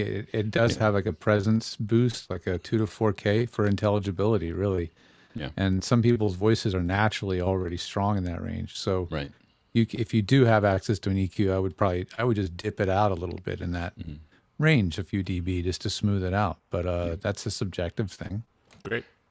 Just a little bit of room reflection. I can hear just a little bit when you're talking. You got good ears. It's just super quiet in here. I can just hear it. It's just it's a big room with hard surfaces, so I can just hear a little bit of it. Nothing horrible. It sounds great, but there's just a little bit of reflection there. One day I'm going to come out with my Shure accents in my X32. We'll see how that's done. Yeah, there you go. All right, George, next. I'm in my office at home in Venice in an apartment. I'm using a Rode NTG5, and that's going into the newly acquired PreSonus Revelator IO24. And that has settings that look like this. Alex, you can take screenshots now. I haven't gotten to this interface is the problem. Where is this? It's very obscured. It's this tiny little button that looks like little faders at the top right. It's called Show Fat Channel. And you have to click on that. Is this in the studio? Is this in the studio software or whatever? Or is it? Yeah, it's called Universal Control. Yeah. Okay. I've had trouble finding I haven't found this interface in what I was given when I don't think that they're very good at telling you where to go, because I was like, there's got to be more of an interface and more control, and I haven't found it yet. So I'll look for that again. Yeah, I don't think they're the greatest at. I think it's designed by millennials, but Wait a second, so If you find this interface, so if you install the driver, you'll have a window, and in the bottom of the window, there's a giant universal control button, and that's actually a button. It doesn't look like it, and then that pops open this window, and then you click that channel, and then you get this stuff. You have a high pass filter you can dial in. I have monkeyed around with the gate a lot. It has a gate mode and an expander mode, and I'm not 100% happy with either of them. But with gate, I can adjust the range. So I like to have about a minus 12 dB amount of reduction of room tone, and it works okay.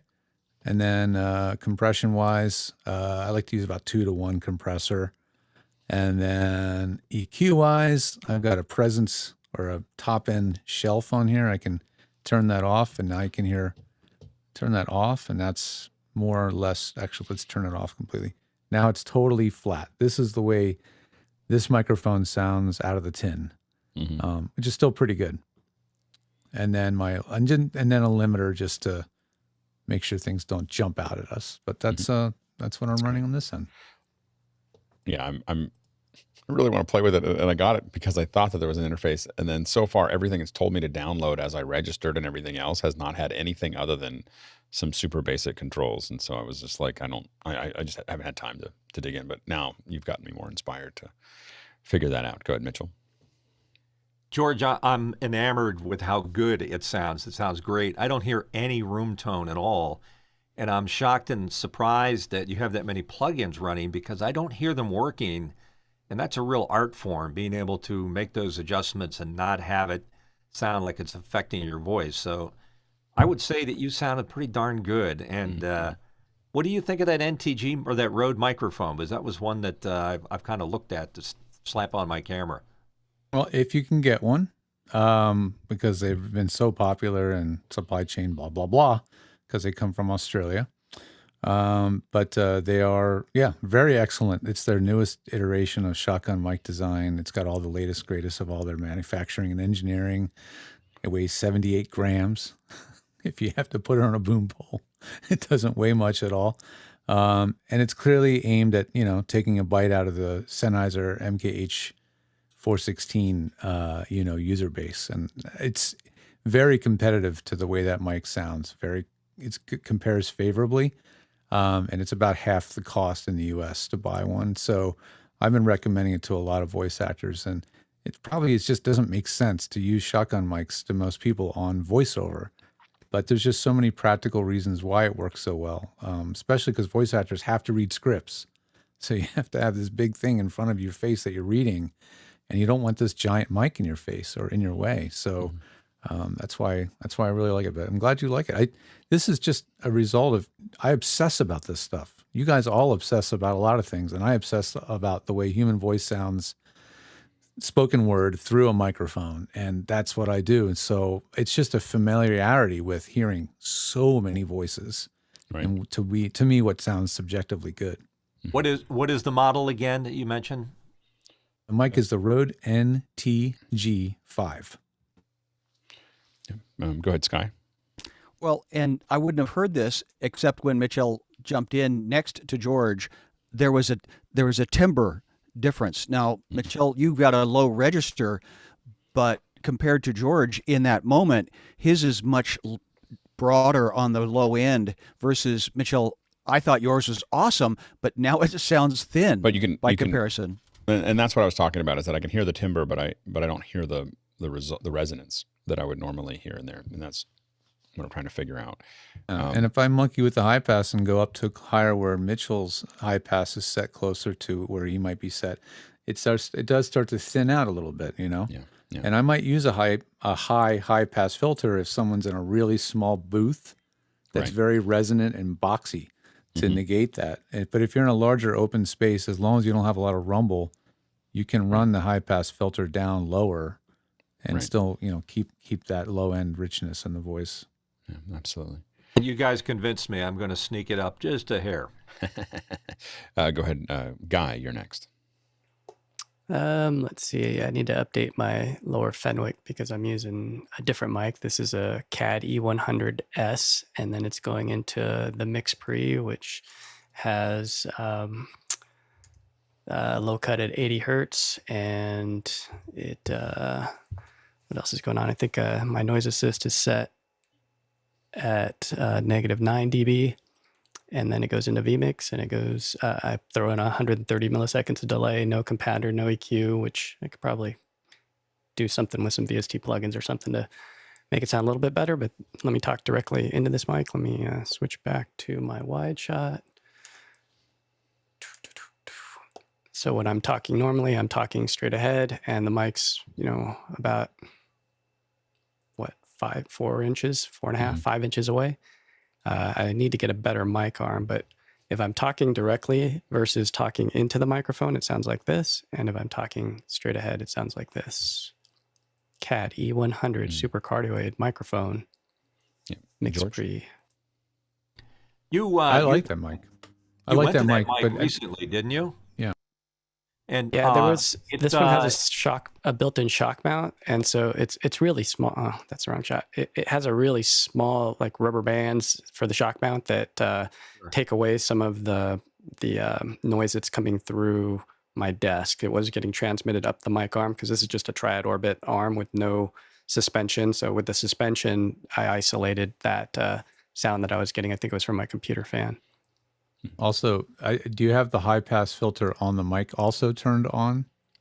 No, it's flat. It's flat. Yeah, and then I have the pad at 0 dB. And you're on original sound on mode, right? Original sound is on. Got it. Yeah, it sounds a little thinner than I would imagine, just on the low end. A little. It could be the low cut on thinner.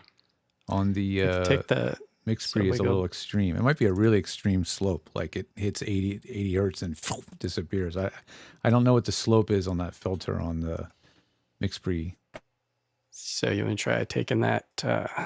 A close up of your tripod. It's like panning slowly. It's very. Is that a camera doing that live? Yeah, it's the mic stand glamour shot. That was the bird dog. I don't know why it was. Wow. Bernie goes some VO. The bird dog. The bird dog. Burns plug-in turned on. The bird dog's been thinking about that shot all day. Like it just sits there, just going, I got this shot. He's gonna love this. He's gonna love this. Watch this. Oh yeah. There's a little bird dog in there, just going. Oh. Yeah. There it is.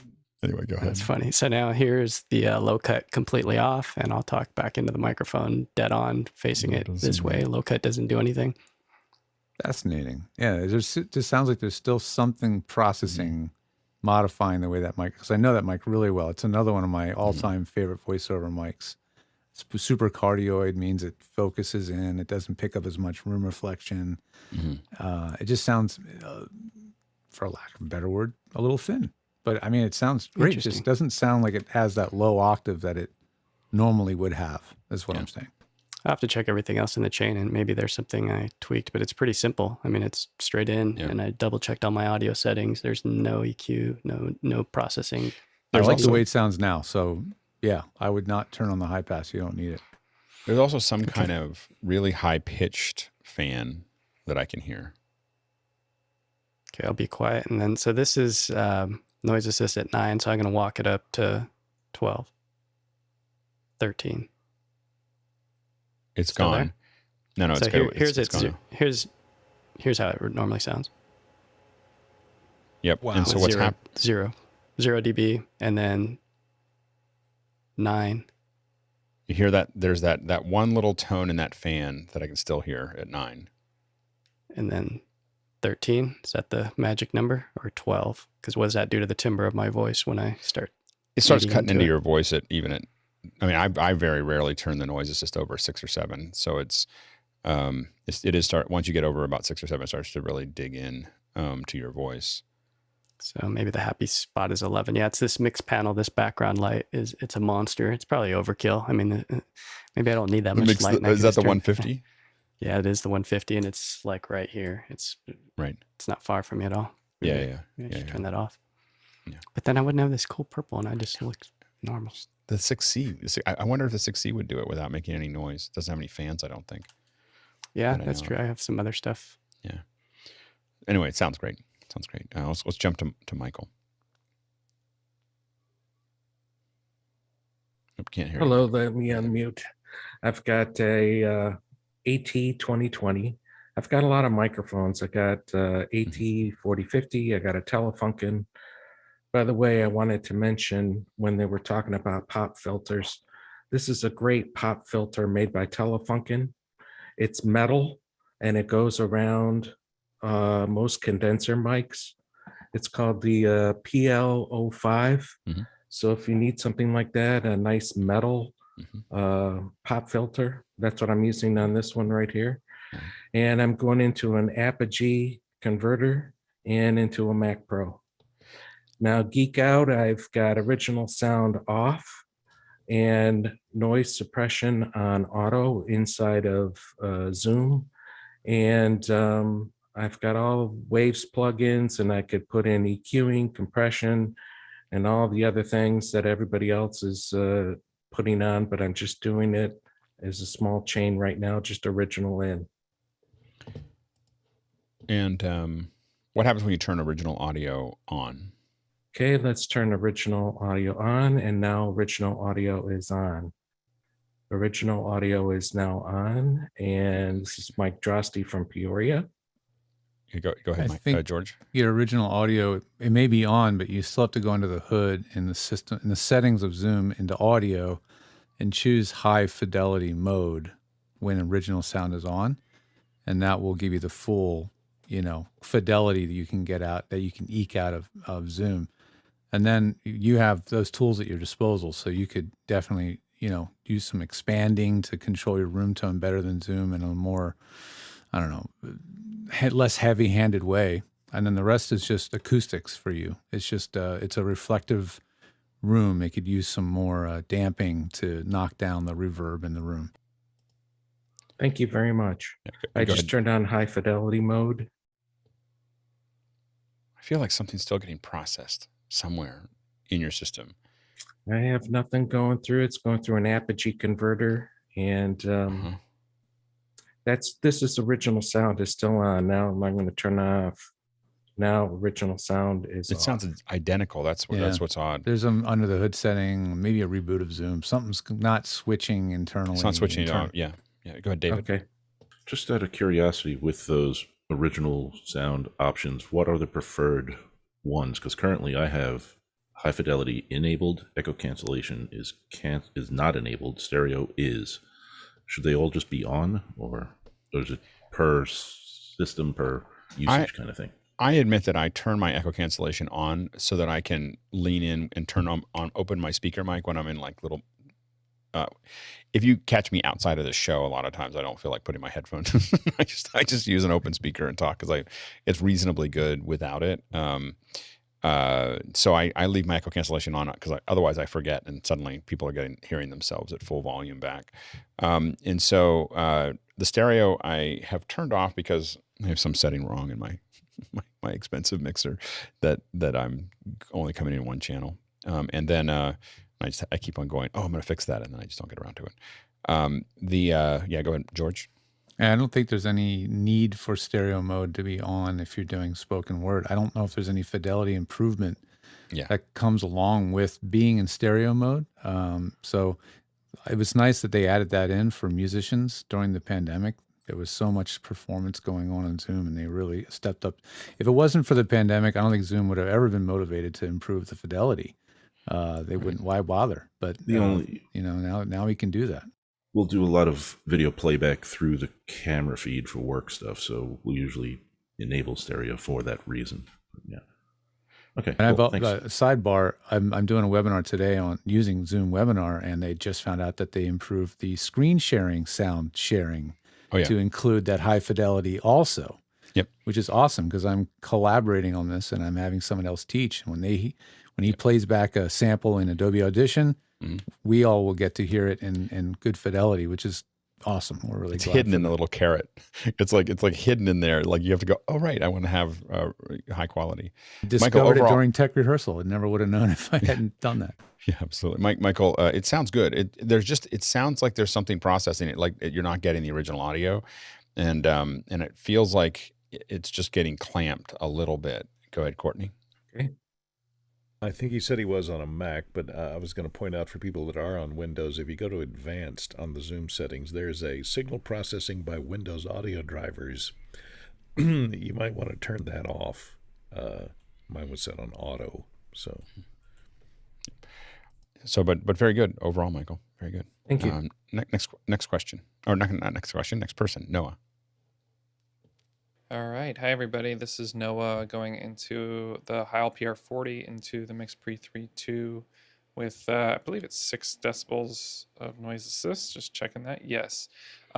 Obviously, I learned a few things during this, and I haven't changed anything yet, but one of the things I might try to do is get a little closer to the mic because I am a little further than Alex is and some of the others using the PR40, but any notes so far?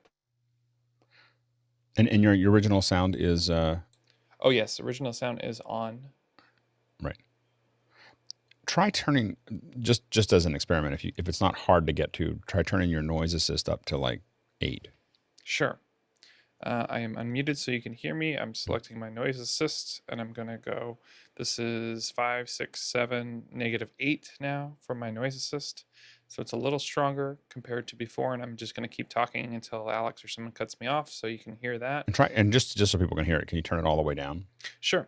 So I'm gonna roll that down. I'm coming down on the noise assist. We're at 2, 1, and this is 0 dB. So now you hear the room in all its entirety with some fans in the background, that kind of stuff. I'm sorry, it's an amazing plugin. It is. It's just wonderful. Yeah. You want me to roll it back up? Yeah, roll it back up to like 6. Okay, so this is -0, and we're going to go 1, 2, 3, 4, 5, and 6. So this is typically where I had it before, but we can kind of dance that up to 8. So you hear that at -8 now, and I'm going to come back down to 6. So -6 is where I'm landing right now.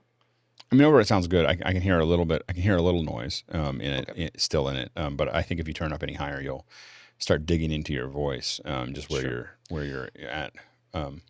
Yeah, and like I mentioned, I am a little further away, so I didn't want to move the mic until after we talked through all this. Yeah.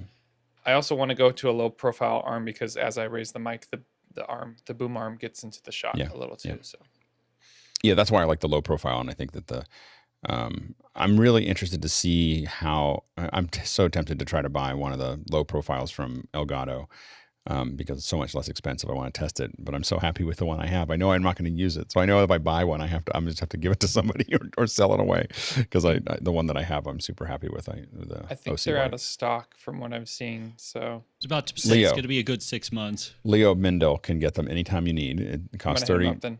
Yeah, he'll charge you just the raw shipping to get them in. I don't know because unless Guy can get them, Guy, can you get you don't have any access to those low profiles? No, yeah. Leo's our man in London. He seems to be able to get them in a day. So and then he just ships them out. Yeah, go ahead, Mitchell. No, I'm just wondering if you need just a little bit of processing to bring you in tighter to a parameter because. I feel like you're just on the outside edge of working that mic proximity-wise. Maybe a little bit of processing, just a little compressing. Absolutely. Yeah, I was thinking about that too. I'm on an M1 Mac, so that was something I was curious about, like whether audio hijack. I do have Logic as well. I'm not sure what the best processing or the audio hijack. I would just be careful of those. We end up with a lot of people having trouble when they go through audio hijack and start processing. You just have to make sure that the plugin is really built for that. Otherwise, it starts to hiccup pretty quickly. Yeah, go ahead, George. I've played with so many of those virtual driver, sound driver, plugin, mixer, thingamabobs. There's so many of them, and there's just so much of so many things that can go wrong, and that's. I keep harping on this Presonus revelator, but it is a revelation. It's so corny to say that. Sorry, but it has that all the bells and whistles, but not a tremendous. There's not a ridiculous preponderance of them like the Apollo. Yeah. But you get one channel strip that does really almost everything you need for 200 US. Right. It simplifies things dramatically, and the monitor mix side is amazing too. It has 4 different mixes, and you can determine which of those is where you're listening in your headphones at any time, and you can make one mix that's just the stream mix. So mix minuses are so much easier with this thing. So there is a mica arm, by the way. It's made by Yellowtech. Yep. So if you can't find a low profile arm, and you do have a little bit of jingle, look for the Yellowtech Mica, M-I-K-A. How much are they? They're going to be in a $400 ballpark. Yeah, once you get to the $300 range, I'm a big fan of $300 to $400 range. I'm a big fan of the OC White Ultimas. That's what I have, and the Mica arm is nice though. It's pretty if you want to see it, because I don't think it's low profile. I think the Mica comes up over, right? They have a low profile one. Oh, they have a also, low profile I one. believe, yeah. But yeah, they make them in silver and like a matte black. Yeah. Good, Mitchell and Courtney. Real quick, we're gonna get our. If you're scared about all the settings on the PreSonus, which is a beautiful piece, go to a DBX, like an inexpensive DBX, around $125. My problem with the DBX is there's just a lot of self noise. The analog in it, I can hear that, a lot. So that's the only problem I've had with DBXs, is that I find that you're right, that they're relatively inexpensive, and I use their compressors for a decade or more. But once I've gotten used to digital preamps, I've had a hard time going back. Go ahead, Courtney. Just had nothing to do with the analysis of the current roast E, but if you're cheap like me and have these $12 mic arms, here's a tip. Take a Velcro strap and put it around the springs. I haven't done this yet, so you can hear.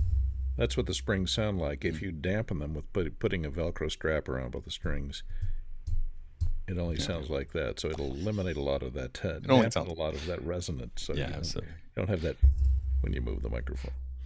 Let's go to Tony. Tony.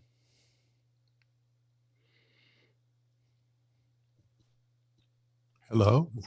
So this is PR40, and I'm using the Zoom H6.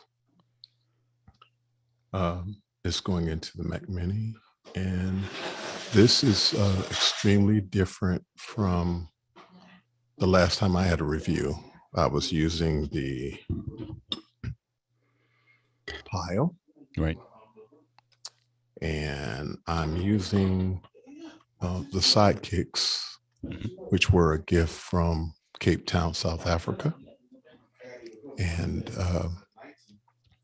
I will never not use them for Zoom. They are amazing. And I had no idea of what you hear and what I'm missing. And I apologize. My wife is working and my son is getting some ice. And so you probably guys are hearing a lot of strange noise.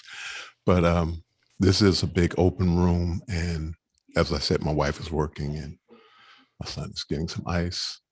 I am just at a completely different level than the last time.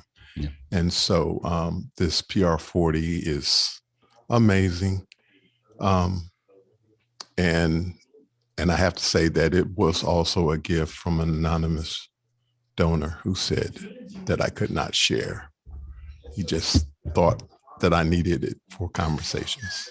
That's great. That's great. And so yeah, the PR40 is, from an axis projection, is really sensitive. So it, for both visually and for the sound, I would try to make sure it's pointed right at you, right at your mouth, even from an angle. I would put it at an angle just from a framing perspective, but I would at least make sure it was just pointed a little off, and man, it will make a difference in where it goes. You'll see me. So is that what you had? Is that what you had in mind, or no? Because right now it looks like, from my perspective, it looks like it's shooting off past you in that area. Here, try it right there and just talk a little bit. So I do an imitation of Lord Vader. Luke, I am your father. That's good. So I would, because your camera is really wide angle there as well, I'd probably put the mic a little to one side, just and that's more of a visual than a sound thing, and have it pointed, but just make sure it's really pointed right at your mouth. There you go. Just so we can see your face a little bit better. But I think that from a sound perspective, it sounds good. Go ahead, Mitchell. Tony, your voice is the one I want to hear when I'm on a plane and both engines are on fire. It sounds great. Please. It's a little bit of turbulence, but it's okay. We got there. Turn your trays so they're upright. That's good. It's really good.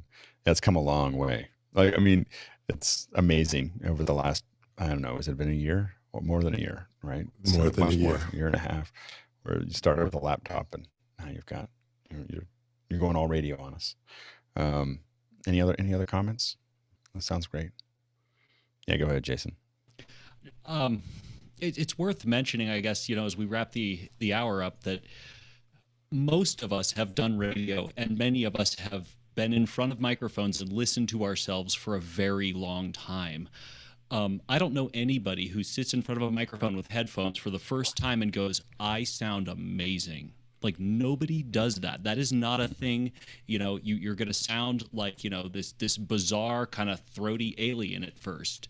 Yeah. It really is something that, is not instantaneous. Go ahead, Mitchell.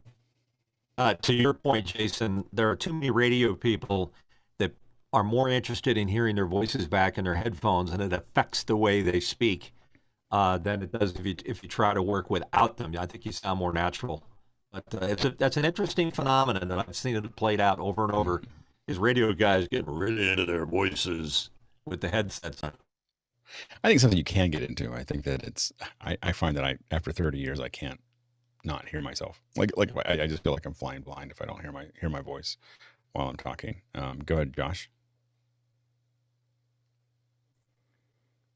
So yeah, I am in a untreated room, and Rupert actually suggested a second hour where we were broadcasting outside, which offers many different challenges. One of them is internet. The other one is the lighting. Hopefully the internet's working okay. And this is just the audio that I'm struggling with right now.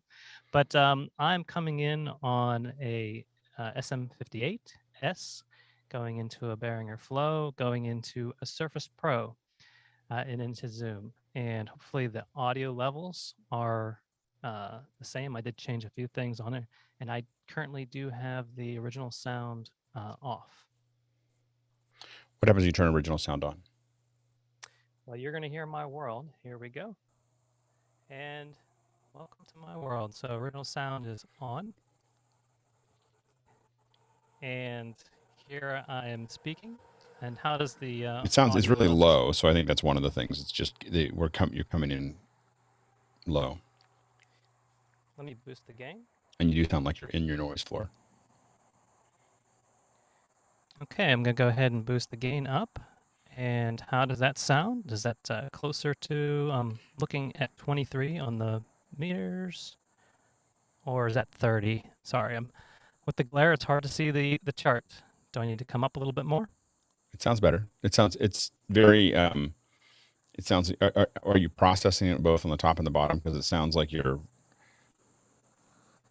rolls off a lot on both ends. I just added a little bit.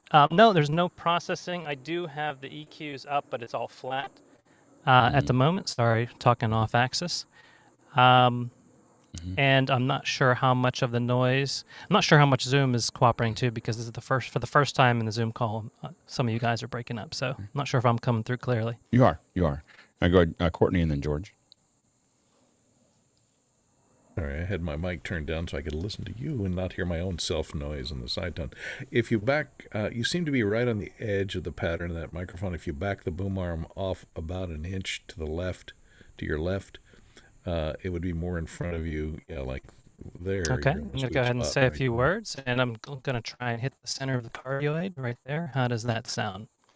It sounds much better than when you're off on the edge. Okay. Good, George. Yeah, these dynamic close proximity design mics, they sound good when they're in the right spot. The problem with it is the right spot is very tiny, and when you use a microphone of this design, you can back away like this and get closer like this. And I'm using low compression, but it doesn't tonally change all that much. It's very consistent when you change your distance. And that's what I like so much about this kind of a mic versus a dynamic mic like that. But you get in the right spot and you nail it and keep it there. It sounds very nice. I mean, that's an SM58. It's any company obsessed more about a dynamic mic than Shure. Other than Heil. I can. I was about to Well, say, Bob's obsessive. Just he's 5 I've used minutes It's it. with obsessive. Bob. It's just Yeah. nature, Bob's nature. You know, True. I mean, the thing is, I've switched back and forth between a Heil and a SM58, and I think I did it. If you go to the Pixel Core YouTube page and you listen to episode 1 of the Teardown and episode 2 of the Teardown, the only difference between the audio in those two is the first one's a Heil, the second one's an SM58, and then the third one is a Heil again. Because I got a whole lot of comments from friends that said, "Wow, we're doing teardowns. What happened to the mic on the second one?" You know, so there's definitely some pickup that the Heil has that in the upper ranges of our voice that I think that the SM58 rolls off. And if I may, speaking of shotguns, I do have this other one that I'd like to try, if I could. This is not designed for what I'm using it for. This is a drop mic. It's a CK80 on a HM1000 preamp. It's designed to be dropped down into conference rooms, but it's a hypercardioid. And let me try and turn that one up. Who's it made by? This is an AKG CK80. A little more gain. Add about 10 dB. Yeah, you need some more gain.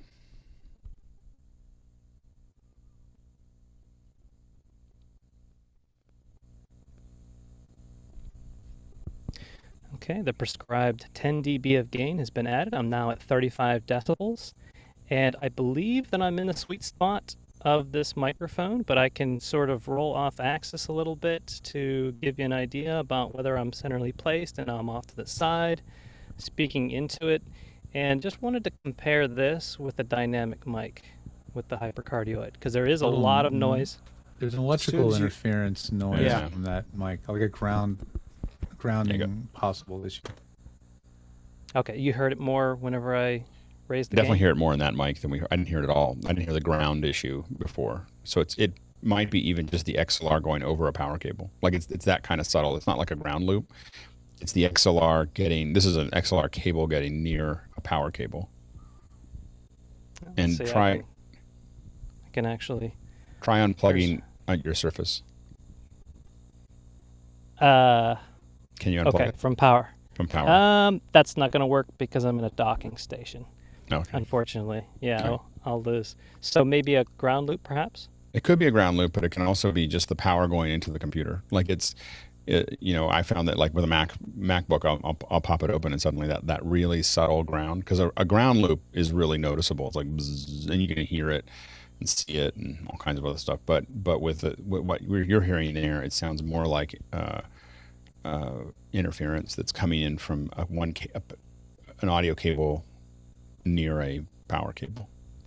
Okay, so I'm curious as the panel's opinion, dynamic microphone in the outdoor environment or shotgun hypercardioid. What would you suggest? I like the SM58 better myself. Go ahead, Jason.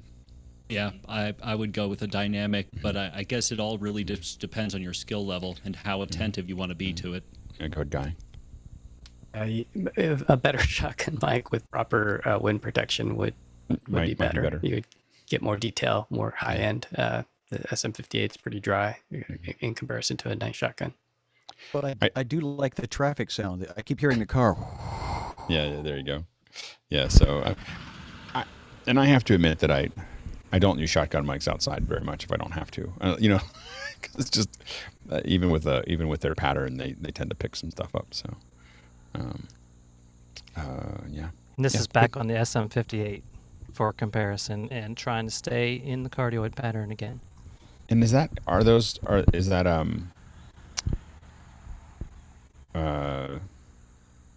little bugs that are out there? Is that what we're hearing?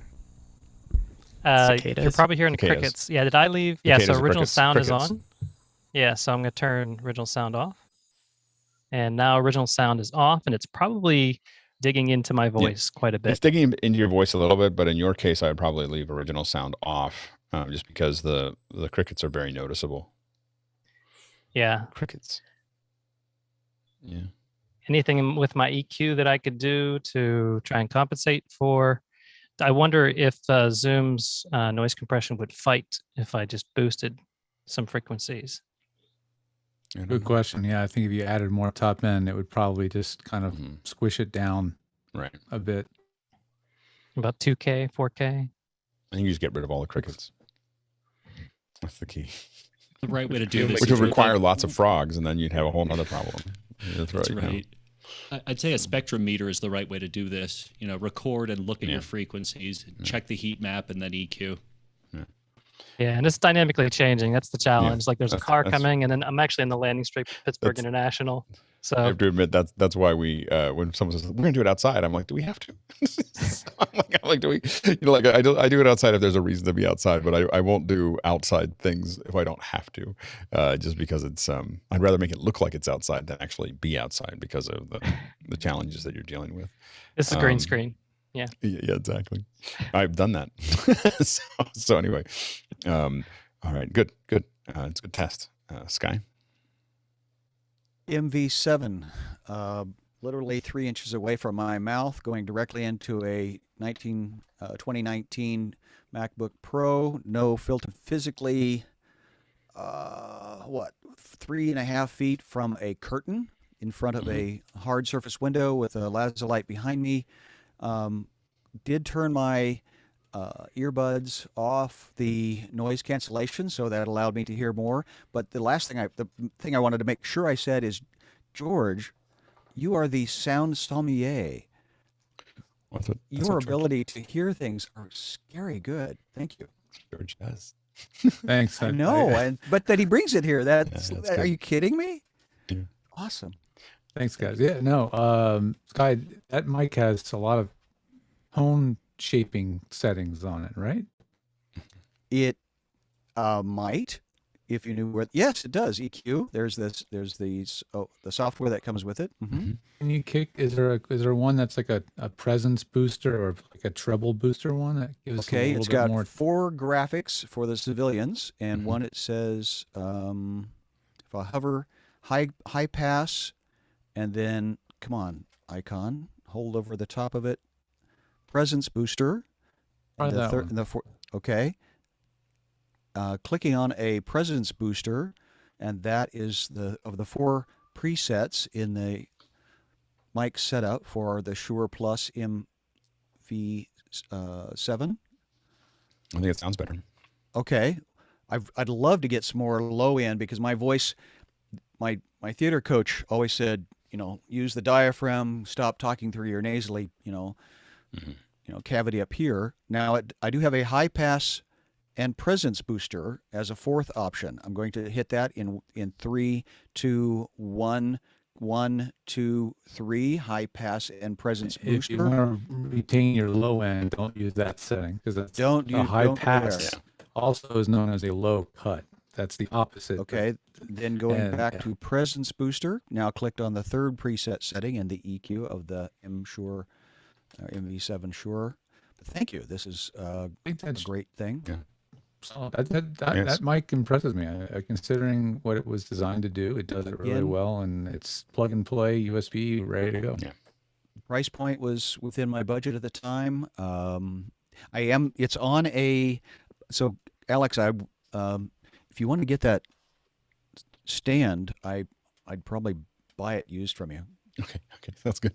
All right. Because I'm currently on like a Guitar Center microphone stand that has its issues, but there's that.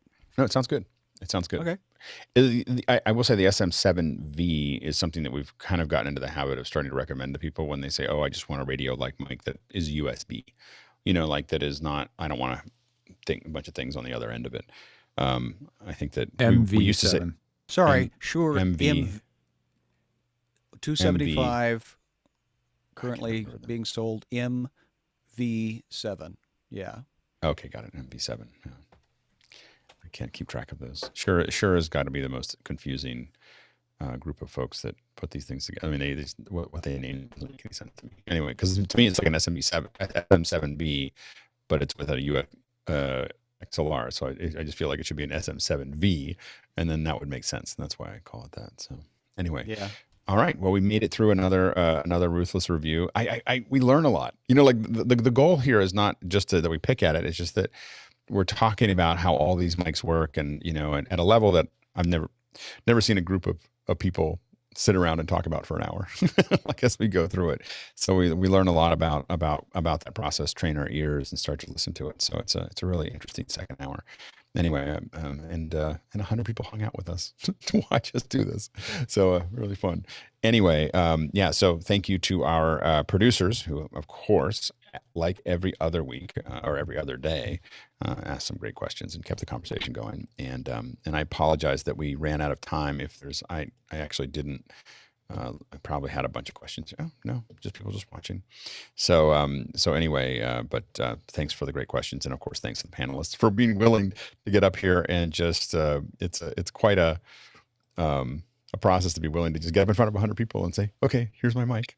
so anyway, we learn, it's a big contribution to everyone. And so thanks. And thanks for our audio specialists who came and were able to contribute. It's really great.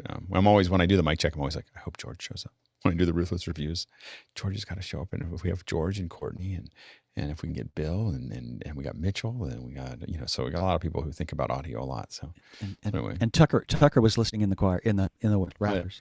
Tucker's back there. Yeah, but he's not here. What Tucker? I'm working. Anyway, yeah. So thanks for showing up. And anyway, we're going to jump into after hours. Remember tomorrow, we're going to talk about something that is, we're going to talk about the Casper CG HTML graphics, which I can never remember, the XPX, GC. It's anyway, I don't know if it's the best name, but it's a really cool graphic system. So we'll be talking about that tomorrow. All right, thanks. And we'll see you in after hours.